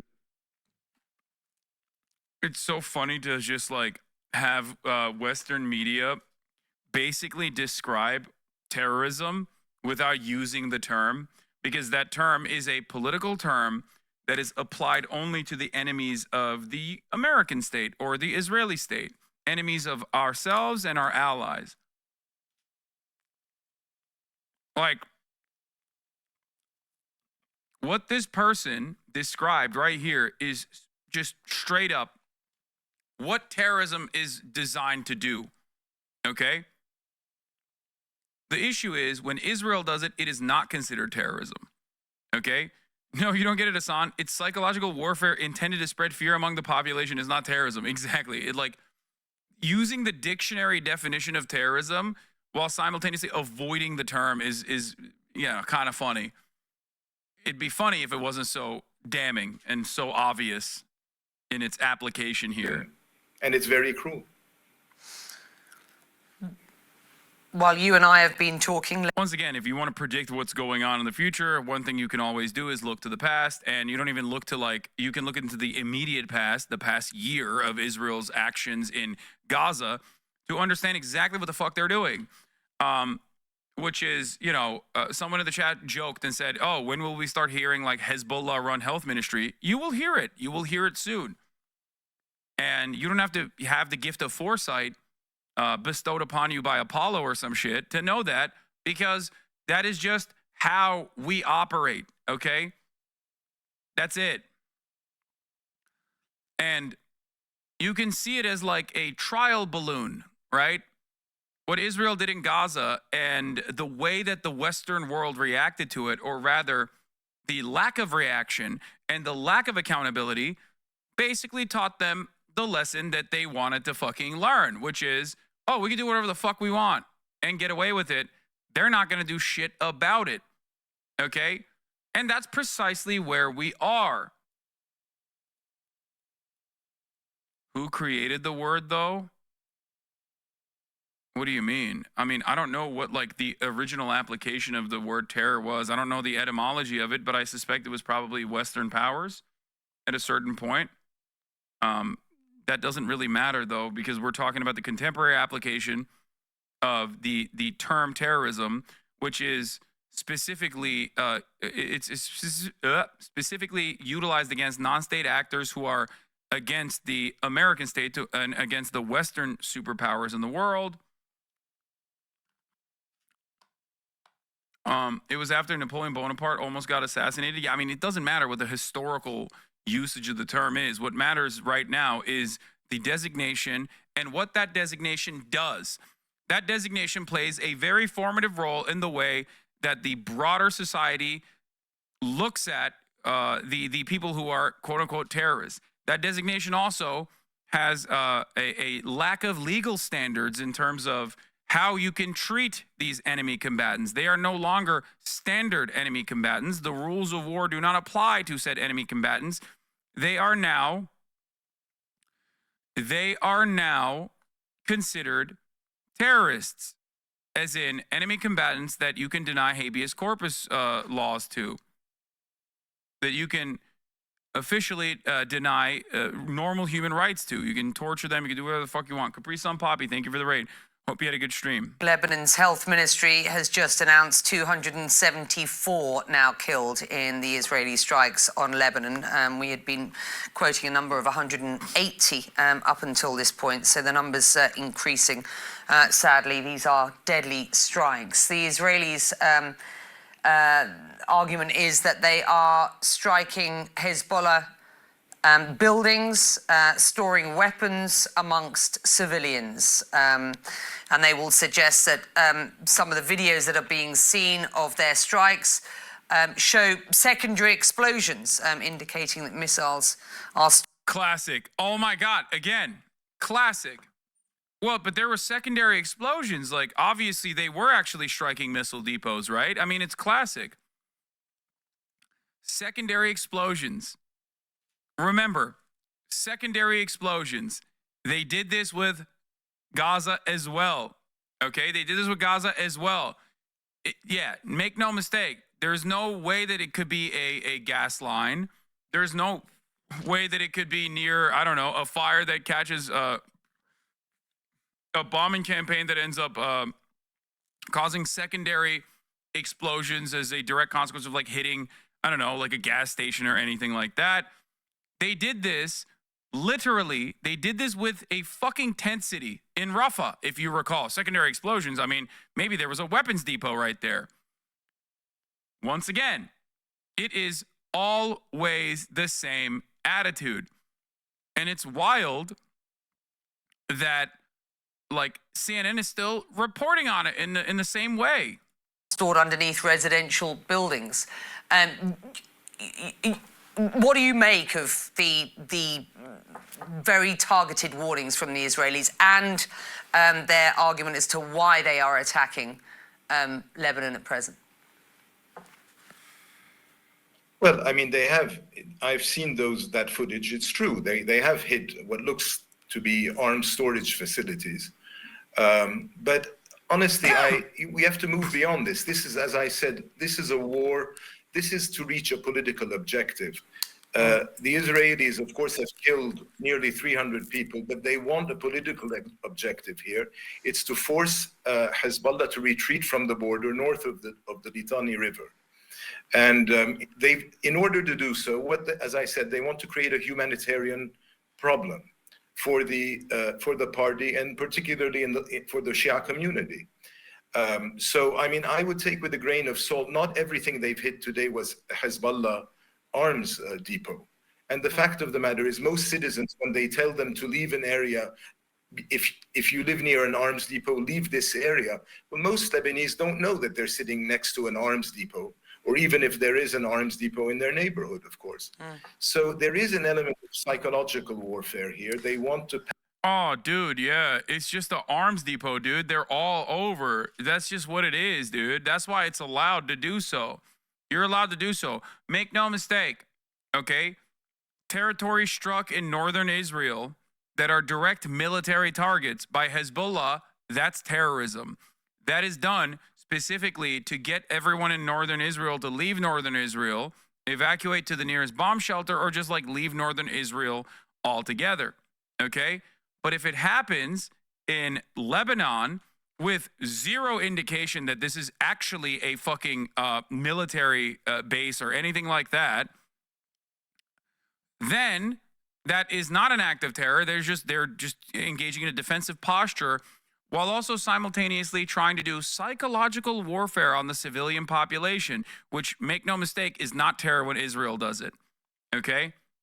Panic. They want to create panic. By the way, if you want to, I guess, see the laughable defenses that they have engaged in for these actions, they're doing the exact same.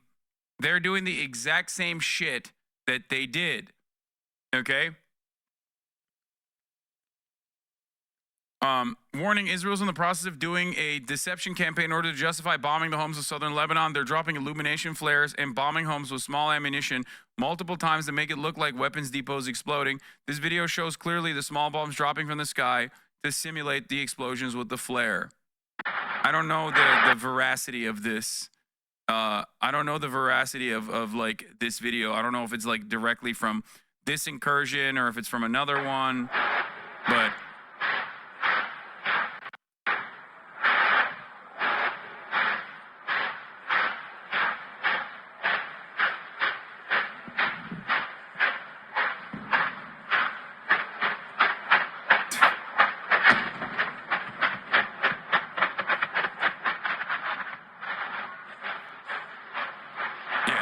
it is way too streamlined. It is. That's an ammo depot? No, it's not. No, the fuck is not, brother. What are you talking about? It sounds, first of all, the secondary explosions. I mean, look, I'm not an expert on this at all, but the secondary explosions are never that consistent. But we're not going to engage in like Twitter video, OSINT Andy shit, okay? I don't know. Maybe it is an arms depot. It still doesn't justify Israel's bombing campaign. Hasanabi is an expert again. Oh, here we go. Hasanabi is an expert again. I mean, okay, let me ask you something before you cynically refuse to hear what I'm saying, okay? In terms of me being like, I'm not an expert. It looks a little weird, but who knows? Before you listen to those words, because you failed to comprehend that, and immediately went with a cynical, oh, here we go again. Hasanabi's an expert again.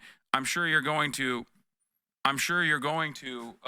turn around and do like the, remember the JDAM shit? Okay, yep, there it is. Hasanabi's only an expert in JDAMs. Have you like even remotely accounted for all of the genocide defense that your spiritual, intellectual debate daddy has presented over the course of the past 12 months at this point? Like, has there ever been a moment where you're like, man, we got a lot of things wrong? Don't associate me with them fools? Okay, well then don't behave like one of them fools. Because it's so crazy to be like, to still talk about like Al-Ahli, which by the way is still, we do not have full-blown confirmation on Al-Ahli, but it's regardless of what has happened in Al-Ahli, it is crazy because they lied about Al-Shifa, they lied about Al-Ahli, they lied about every fucking hospital that they blew up. Okay, for 12 months. Like there was never there. I have been so consistent and so correct, and the people that still try to hold on to like this notion that I was like wrong, haha, we got him, have just weirdly stopped talking about these things, and they only rear their head. They only rear their ugly little heads anytime they think they can catch like a good one. Like slip that in. It's interesting. Latest health ministry numbers are 492 dead, 1,645 injured. What you lie, tunnel under Shifa is not enough. What? Keep watch. Like, as Israel is doing a genocide in Gaza with more than 40,000 dead, majority women, children, and the elderly, 14 pages alone in terms of the casualties is under the age of 1, right? 14 pages worth of under the age of 1, like babies that were killed, ruthlessly slaughtered. Okay? As Israel then turns its crosshairs onto another sovereign nation that happens to be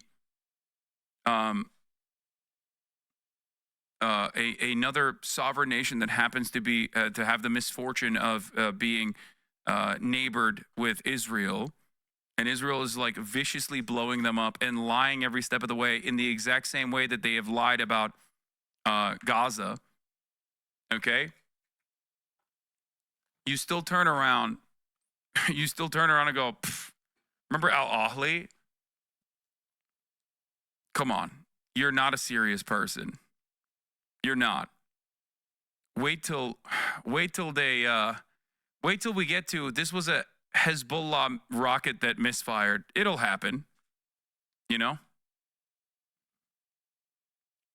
In the community and make people in Lebanon, but particularly supporters of Hezbollah, they want to create an element of panic and they want them to leave the south. And indeed, many have left the south today and have streamed into other parts of Lebanon.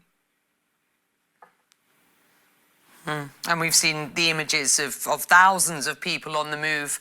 As we have seen similar images of people, of course, on the move for, what is it, nearly a year in Gaza. And I hear many people talking about the Gazification of Lebanon at this point. You have suggested just in this interview that the strategy, as you say, is to create this sort of humanitarian sort of situation in Lebanon as well. Just how far do the Israelis go at this point? There are, from some in government, talk of rewriting the very lines of Lebanon as a country, rewriting the borders. I mean, how far does this go, sir? Well, I mean, at this stage in time, there doesn't seem to be an effort to redraw Lebanon's borders.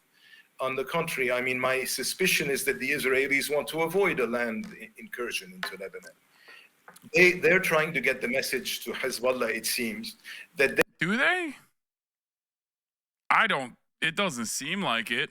They can escalate short of an invasion, because they know that an invasion would actually lead to all-out war, in which Hezbollah would probably bring in its larger precision missiles.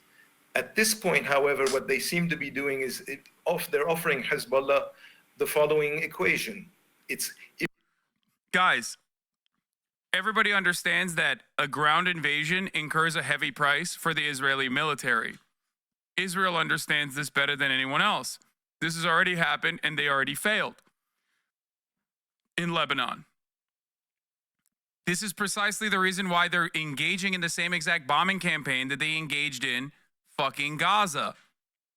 Okay? That's the point.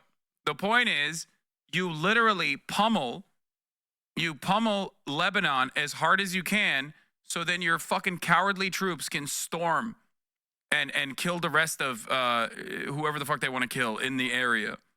Anyway, yeah, they don't send in the diaper squad until they've like completely destroyed the land. Okay? The diaper brigade only comes in after they feel comfortable that they won't get attacked from the buildings.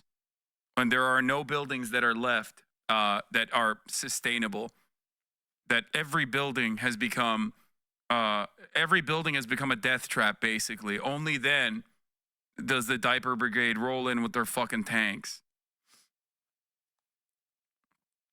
Why do you make it sound like a ground invasion into a built-up area is easy? That's suicidal.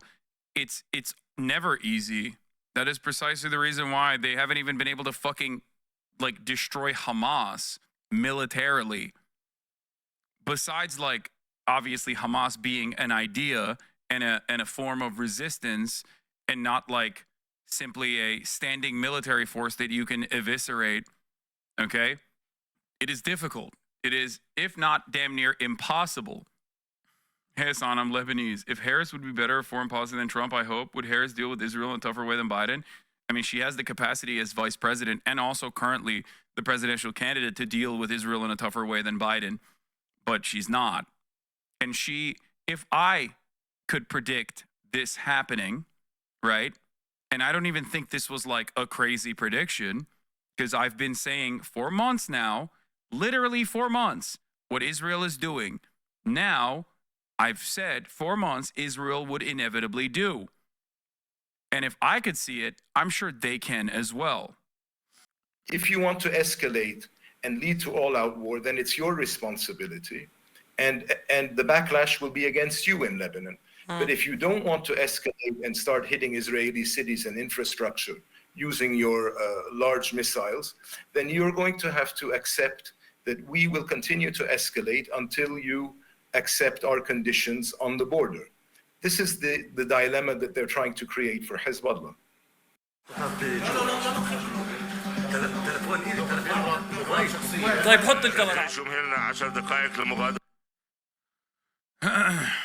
I'm sure every Western media outlet has been screaming about Israel's orders of closure of the Al Jazeera office in Ramallah, by the way. You are insane if you think she's going to speak about Israel differently than the current president. Yeah, I mean, she's not, and I didn't say that she is. I never said that she is.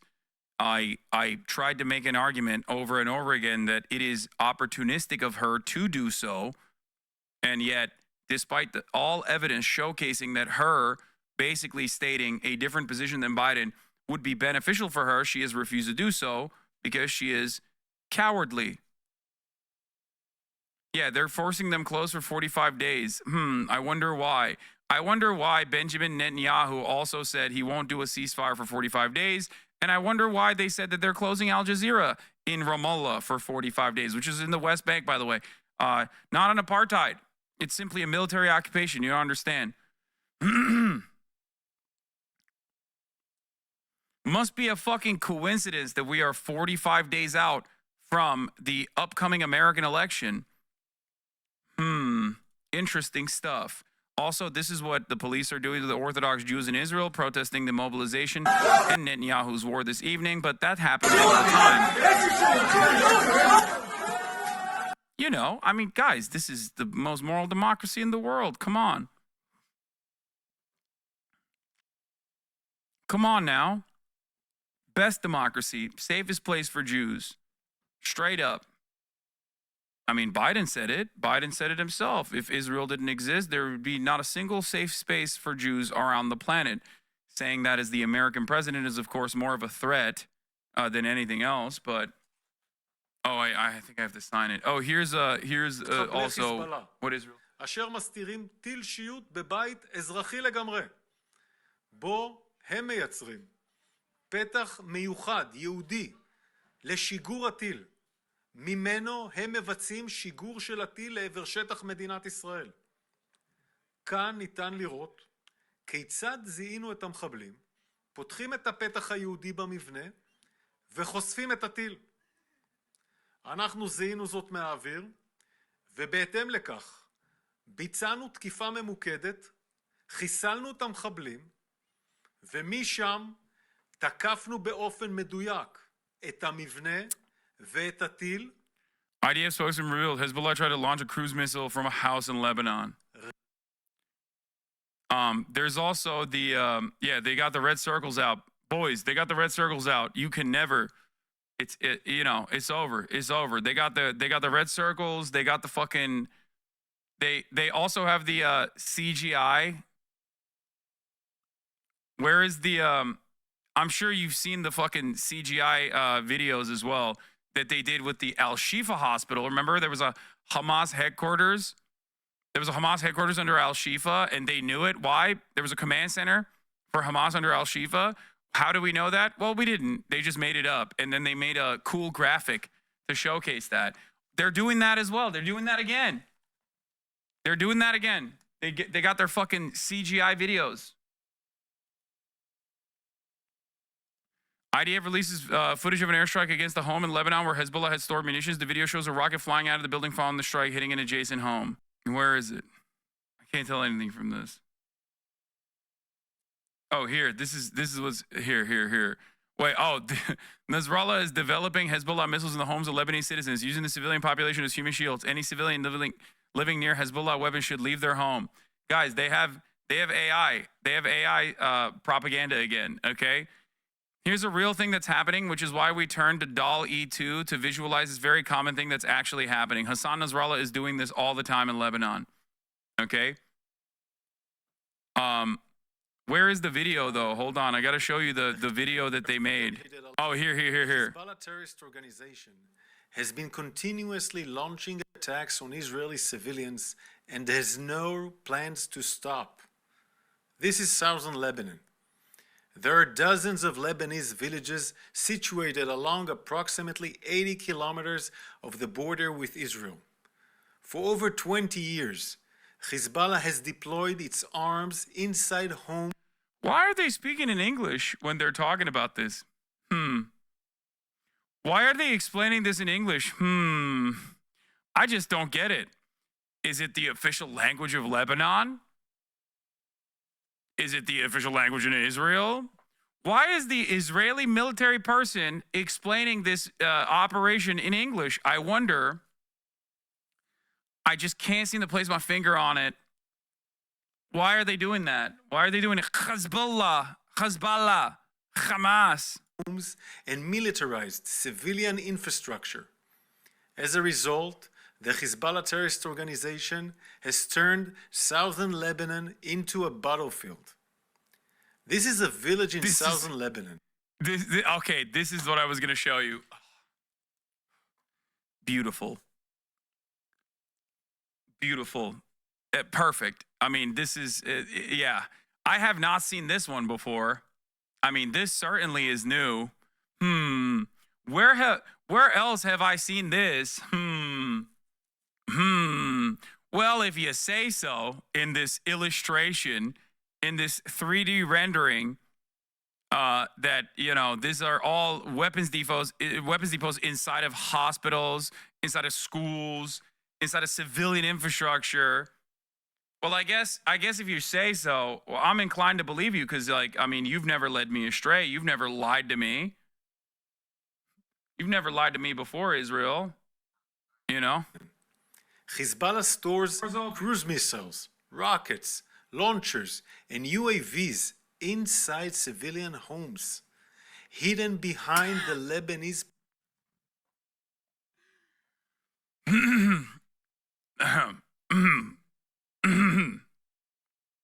No, Kaya. Yeah, this is, dude, this is happening all the time. You hate to see it. You hate to see it, dude. We just have to blow up these schools, man. At a certain point, right? Like, a repeat is going to probably have, like, some level of fatigue, right? There's just no way. There is no fucking way that you can continue, like, listening to the same exact fucking propaganda over and over. Here it is, yeah. Home to Hamas. Headquarters, this is an IDF 3D diagram of the Shifa hospital. Once again, it's just crazy. It's crazy to me, man. It's crazy to me that they just... living in the village. We are monitoring these activities, locating the weapons, and destroying them with precise intelligence-based strikes. I want to show you an example of a strike. The first floor, every fucking building in Lebanon is a storefront. We don't have fucking garages, lol. I mean, we do, but, like, dude, it's third world. No, Capri Sun Poppy. Your Lebanese Palestinian heritage is showing here. You're obviously trying to defend against the reality that, like, there are portable missile launcher trucks underneath every school in Lebanon. Okay, everybody knows this. Sorry. Sorry, you might act like that's not the case, but I just saw an illustration that proves you wrong. Yeah, a storefront, more like a weapon storefront. Yeah, this is what we just showed, the Hamas headquarters. Yeah. This missile is definitely in a garage in Lebanon. Trust us, guys. Breaking. The images reveal long-range Hezbollah missile being stored inside of a civilian building in southern Lebanon. Hezbollah is deliberately placing its military infrastructure within civilian areas. We promise. It's just so odd. They always happen to, you know what's always the case? They always happen to have evidence right before they fucking end up blowing up a goddamn school or a mosque or whatever. Okay? And then after they blow it up, there's obviously an accounting of the areas that were bombed, and they never seem to find the evidence.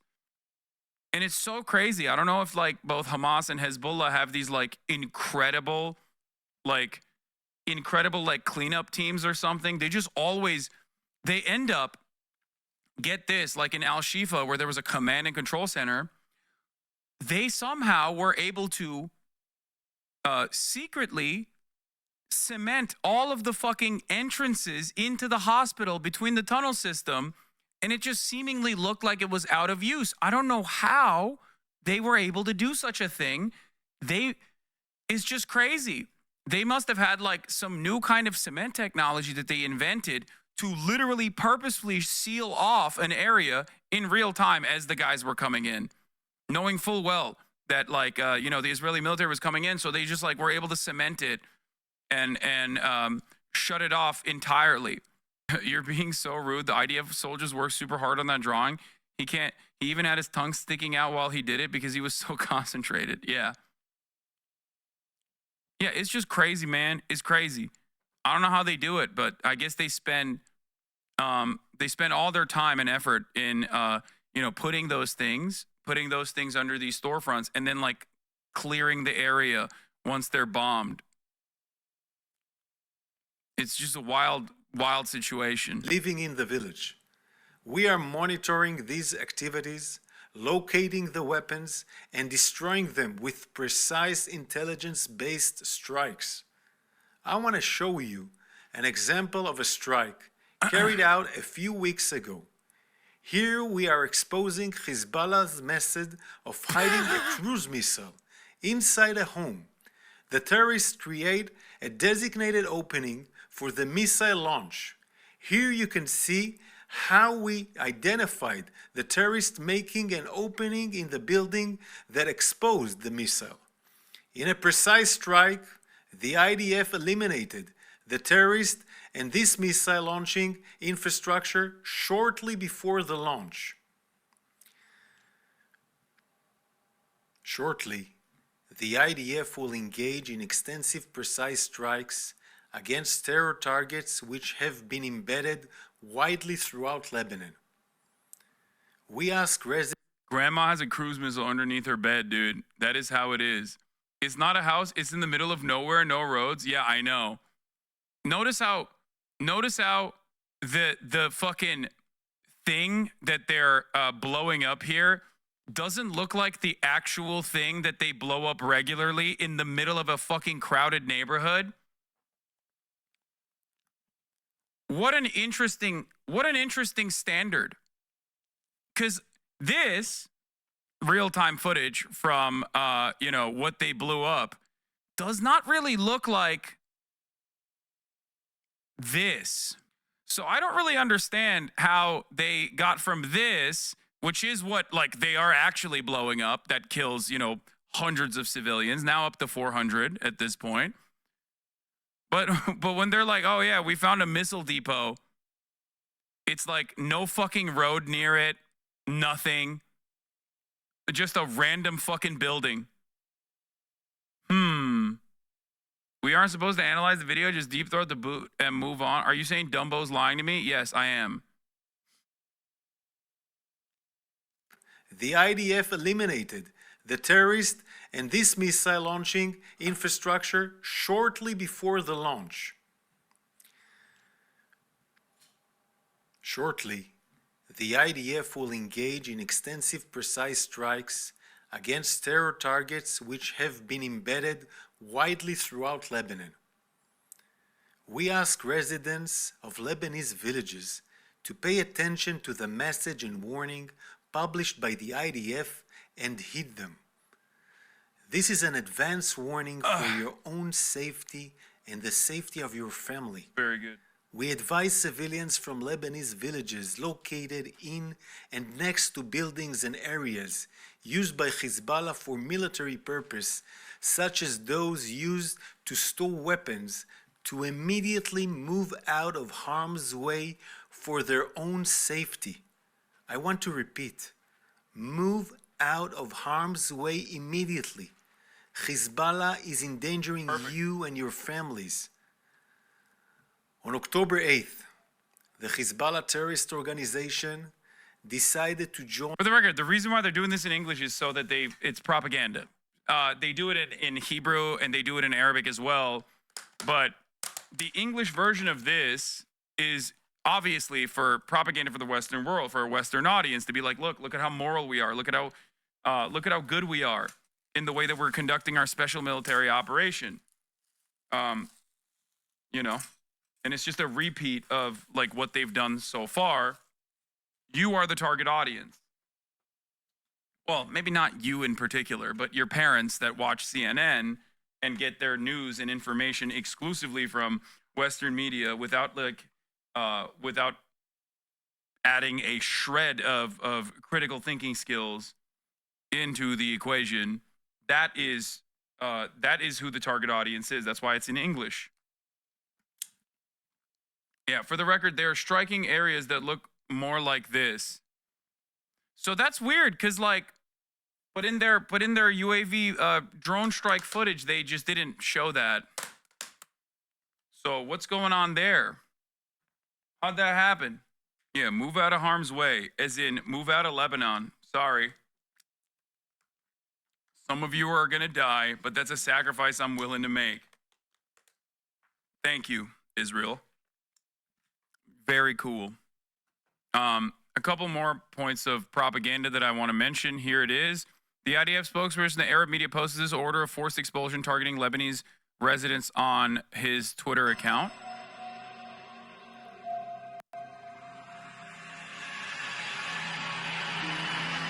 بتتذكري شو في بهيديك الأوضة المسكرة بالشقة يلي استأجرتيها؟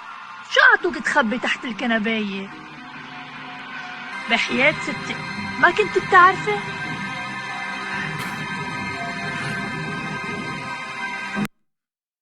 I mean, this is like, come on, man. This is insult to injury, dude. This is like they're not even doing a good job with this. Like they're so, like they don't give a fuck, dude. No, it's not satire, bro. This is supposed to be an evacuation order for like the Arab population in Lebanon. It seems like they fucking ran out of the editing budget, so they used the PragerU animation team, dude. For those uninitiated, this crap works for the Israeli population due to our incredibly pro-military culture, as well as Daniel himself, which is a very charismatic figure for us due to his confidence when he speaks on anything. You might not think he's charismatic, but it's a fact. Thirst traps exist on him on social media of Daniel Hagari. It doesn't matter how stupid it is, it'll work. That's okay. Okay. I'm saying it. This is a sign of a truly depraved society. Okay, if you look at Rear Admiral General Daniel Hagari, who very confidently pointed to, famously, a fucking calendar, okay, that was written in Arabic and said, see, this is their terror schedule for the terrorists. They have the names of the terrorists here, only to immediately be corrected by people who speak Arabic, okay, who then turned around and said, no, dog, that's just a fucking calendar. Those are the days of the, week. If that guy is seen as a sex icon and a confident individual, Israeli society is truly lost.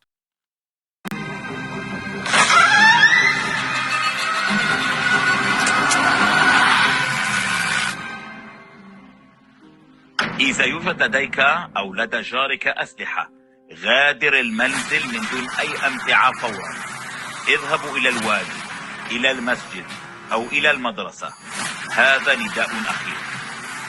كل من يمتلك سلاحا في منزله أو يخفي سلاحا لحزب الله ليغادر منزله.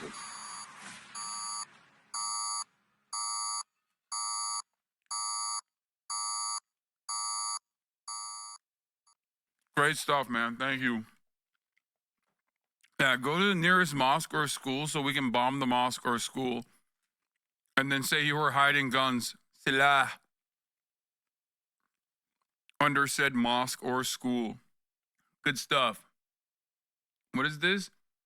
Oh, Josh Shapiro and Zelensky are visiting the artillery shell plant in Scranton, PA. Shapiro signs shells to be used in the war in Ukraine. I fucking hate Jack Posobiec and all these fucking right-wing dipshits because they're only mad that this is being used against Russia. They don't give a fuck when Israel uses it against Palestinians or in Lebanon, they don't give a single shred of a goddamn fuck. They only are using this as to be like, well, how are they doing this against our big, beautiful Russia? It's still a depraved thing to do, but the difference between me and Jack Posobiec is that I consider that to be abhorrent across the board. Okay? Anyway, here's Naftali Bennett. Many Shiites in Lebanon have a unique revenue stream. In their home, they have a special rocket launcher room. They're paid monthly rent by Hezbollah to host this launcher and be prepared to shoot rockets at Israel communities on demand. I remember as a company commander fighting Hezbollah in Lebanon, I was astonished by this. Who the heck turns their home into a terror base? The IDF is now systematically destroying these death machines. Anyone man who turns in his home into a death launch pad puts his family in severe danger. Only he is responsible for the consequences. Enough is enough.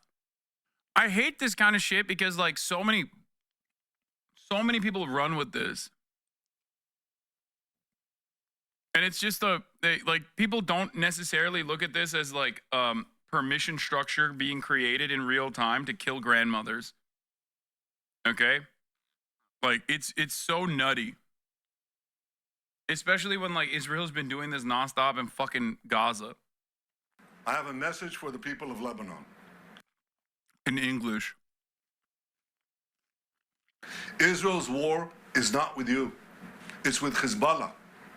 For too long, Hezbollah has been using you as human shields. It placed rockets in your living rooms and missiles in your garage.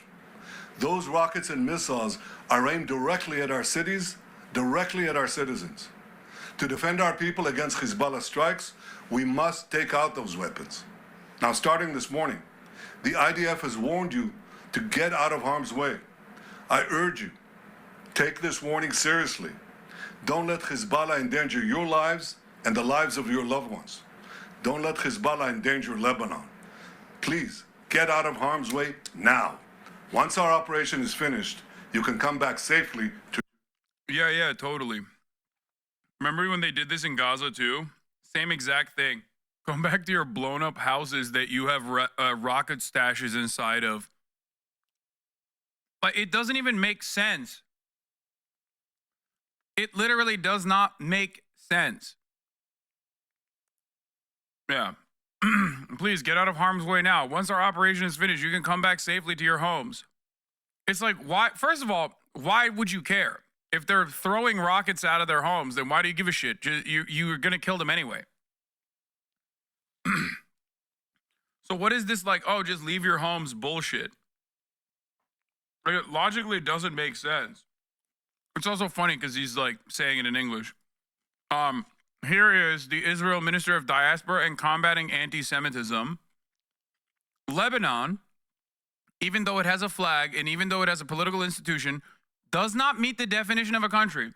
Once you got Israeli government officials talking about how you're not really a country, that is the biggest warning flag for you, okay? Abort. Like, that's it. Nobody is a country. Only Israel's a country. America, not a country. Palestine, not a country. Jordan, not a country. Egypt, not a country. You know what is a country? Saudi Arabia and Israel. Wherever these guys are interested in blowing up, magically, it's no longer a country. In the absence of a monopoly on the exercise of power, both internally and externally, Lebanese government is not a sovereign entity. The border area with Lebanon, which is mostly inhabited by a hostile Shiite population, is effectively controlled by the Hezbollah organization, which on October 8th started a war against the state of Israel.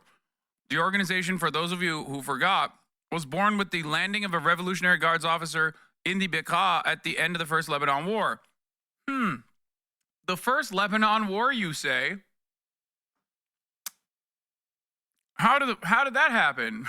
So Hezbollah predates the Israeli invasion into Lebanon, you say? Yeah, Syria and Iraq, not real countries. Iran, not a country, definitely not a country. The least country, not a country. In a broader view, both Syria and Iraq do not... Oh my God, I was joking. He does say it. In a broader view, both Syria and Iraq do not currently meet the definition of a state in light of the fact that different militias, foreign armies, and local military forces control different areas in the aforementioned countries. It's only a country, the only country that exists is Israel, and its boundaries as a real country its territorial boundaries consistently expands. Great stuff, man. Yeah, Yair Lapid has some really stern words for Netanyahu right now. Head of Israeli opposition, Israelis are euphoric. This country's rotten to the core. Assassinations, 1,000 targets a day, damage to strategic assets. This is how Israeli deterrence is returned. Yeah. Chairman of the Gantz state camp. I have the full backing of the government and the security system, including ground entry if that is what is needed. That's the Israeli opposition, by the way. These are the woke guys. Yeah. Good stuff, man. Thank you. Here's what the, not a country. Oh, sorry. Israel is the only country. Here's what they're doing in the West Bank. وهذا قرار عسكري صادر من قائد المنطقة الوسطى في الجيش الإسرائيلي ويأمرنا بأن نغادر حاليا وبشكل فوري هذا المقر وأن نأخذ أغراضنا الشخصية منه والكاميرات. الجيش يمهلنا 10 دقائق لمغادرة المقر والمكتب ليتم إغلاقه. في البيان الذي لديك ولي تسمع. طب ناخذ احنا نروح يا عم نروح ندفع. انت قلت لنا انه بنقدر ولم يسمحوا لنا حتى بأخذ سياراتنا. كل هاي العدة مصادرة أعطيني إياها إذا بتسمح. خلص ناخذها بنبعد. العدة مصادرة إذا بتسمح بلا. طب ناخذها احنا بنروح. إذا بتسمح يا عم نروح ندفع. انت قلت لنا انه بنقدر نشتغل هون بالكاميرات.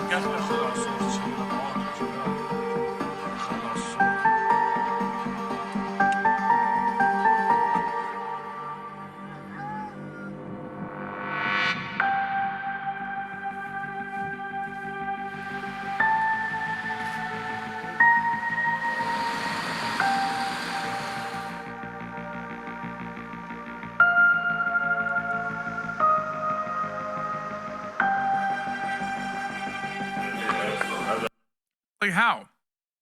The thing is, if you're with any Western media outlet, you work with these guys on a daily fucking basis, not the IDF. You have to work with the IDF if you're in Israel. If you're in Gaza. But these are your fucking colleagues, dude. How are you not going to say that this is completely unacceptable? This is the West Bank, which is occupied Palestinian territory, mind you. Occupied Palestinian territory that Israel illegally occupies. This is a foreign nation's state broadcaster being shut down. They shut it down inside of Israel, and now they're shutting it down in the West Bank. What's next? Are you going to shut it down in fucking Lebanon too? Probably. Israel will do whatever the fuck it wants as long as America doesn't say a single damn thing about it. Israel will get away with doing everything, okay? Anything and everything it wants to do. And they're precisely doing that right now.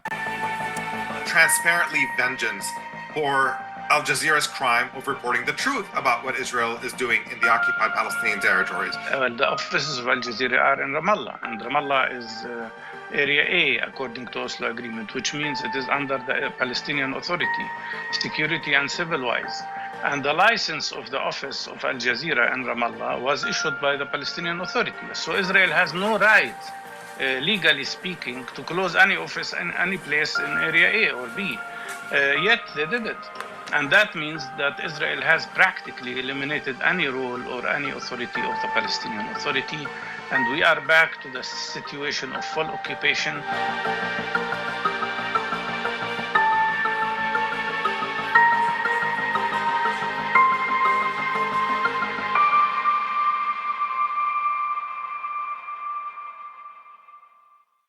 This week, as you know, a new front opened in the war in the Middle East, jeopardizing...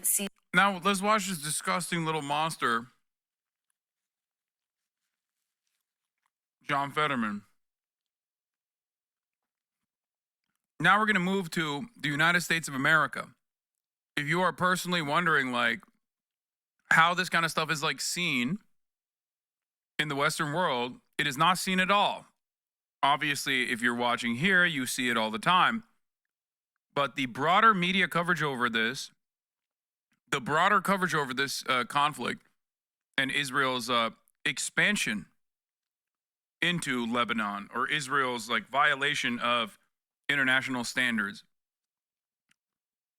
rarely ever gets the adequate coverage in Western media. That is by design.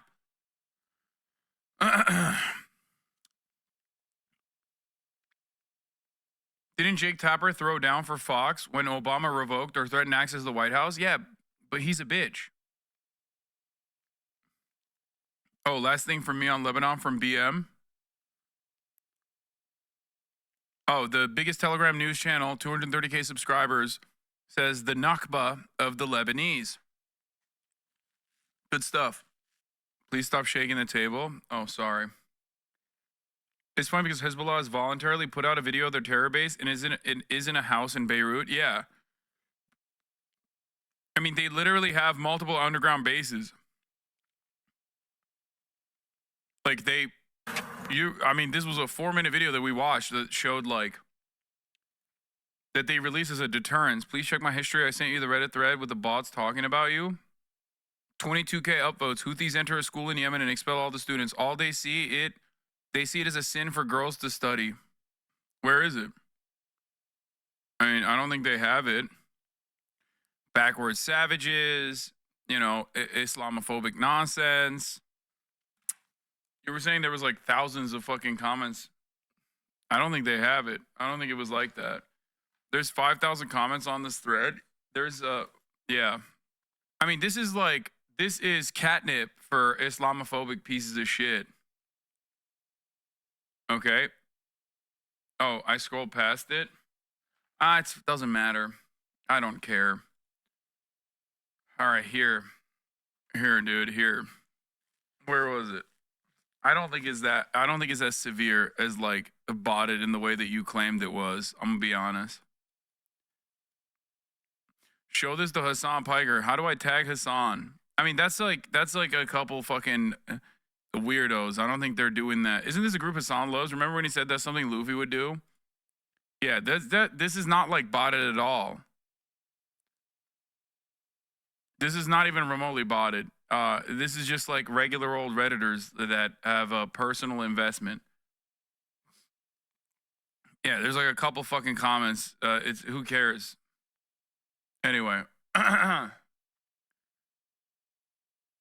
Where were we? All right, let's get to the American coverage on this stuff, starting with John Fetterman.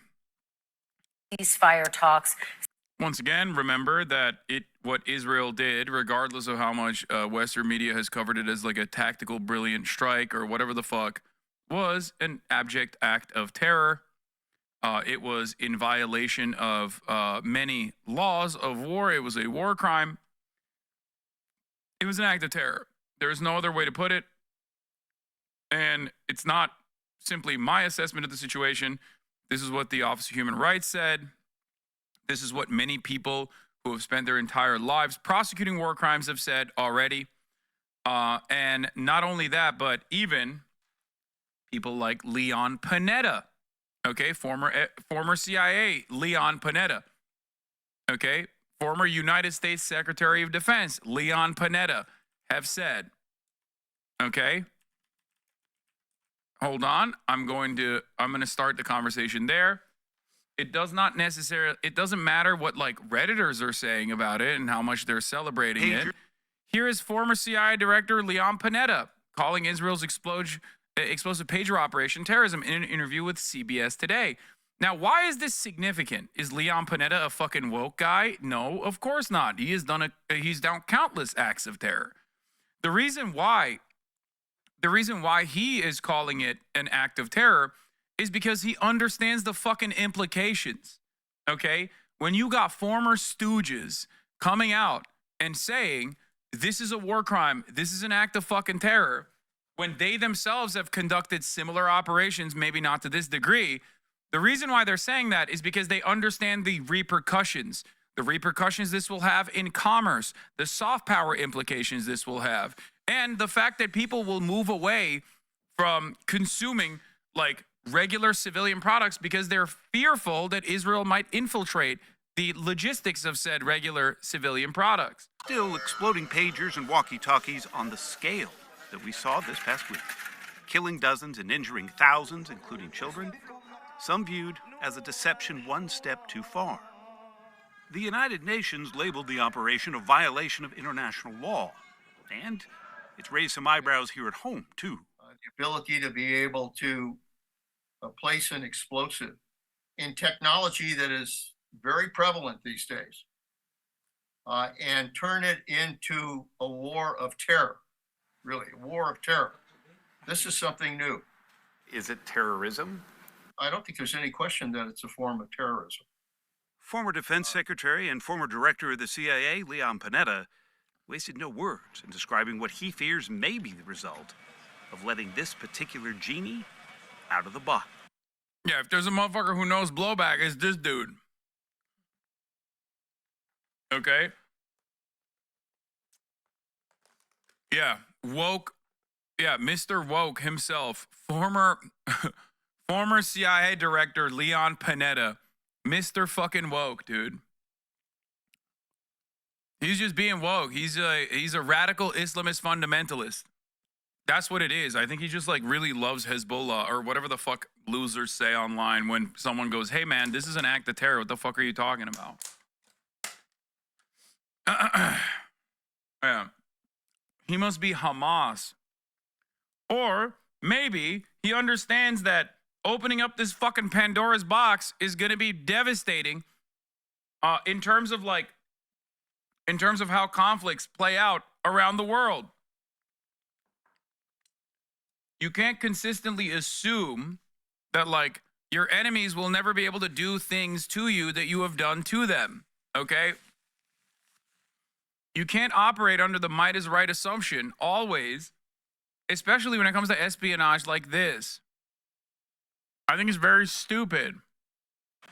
This has gone right into the supply chain.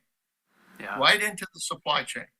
And when you have terror going into the supply chain, it makes people ask the question, what the hell is next? It sounds like you're genuinely worried. I am. This is a tactic that has repercussions. And we really don't know what those repercussions are going to be. At the very least, he's worried Israel's tactical decision has made the prospect of a wider war in the region closer than it's ever been. The forces of war are largely in control right now of what's going on. Do you think there should be condemnation for it? Should other nations step in, including us? I think it's going to be very important for the nations of the world to have a serious discussion about whether or not this isn't an area that everybody has to focus on, because if they don't try to deal with it now. It's funny because you literally, you have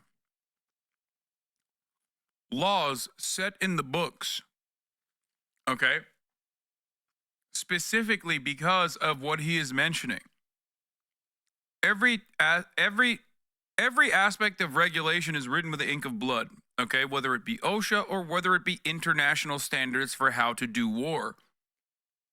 The reason why we already have this in the rule books and say you can't do that is because people used to do that, okay? And it creates destabilization. That's the reason.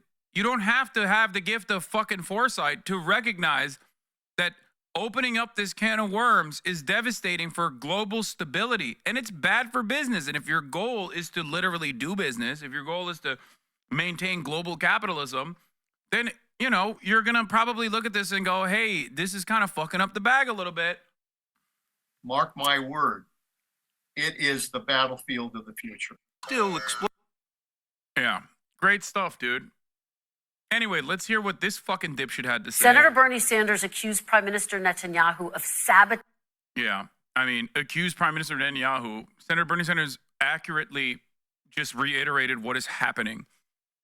Not accusing him of sabotaging the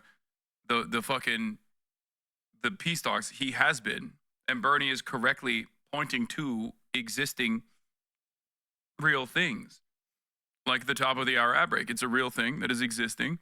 And if you don't want it to exist, then all you need to do is subscribe, which you can do for $4.20. Or for free with Twitch Prime by connecting your Amazon Prime account to your Twitch account. Here's the 3-minute ad break now. A deal. Take a look at what he said. Every time a deal appears close, Netanyahu moves the goalposts, introducing new demands and torpedoing the deal. It is clear to me that Netanyahu is prolonging the war in order to cling to power. Senator, you have stood firmly behind Israel, but do you agree with any part of what your colleague, Senator Sanders, said there? No, not at all. And I want to be very clear. I thought what Israel chose to do about blowing up the pagers and then walkie-talkies, and then after targeting and eliminating membership and leadership of Hezbollah, I absolutely support that. And in fact, if anything, I love it. And Israel demonstrated that they will not allow terrorists not to be held accountable. Bro, does he even give a shit about his constituents at this point? Like, does he? Maybe I'm not hearing it, but like, I haven't heard him say a single fucking thing about Pennsylvanians. Like, he only talks about how sick Israel is. Like, how did this happen? Dog, you're not Richie Torres, okay? Like, what the fuck are you doing? He is overseeing an incredibly poor district, okay? And that's precisely the reason why he can just, like, constantly chirp about Israel, because nobody gives a shit, okay? Nobody gives a shit about his constituency, unfortunately, okay?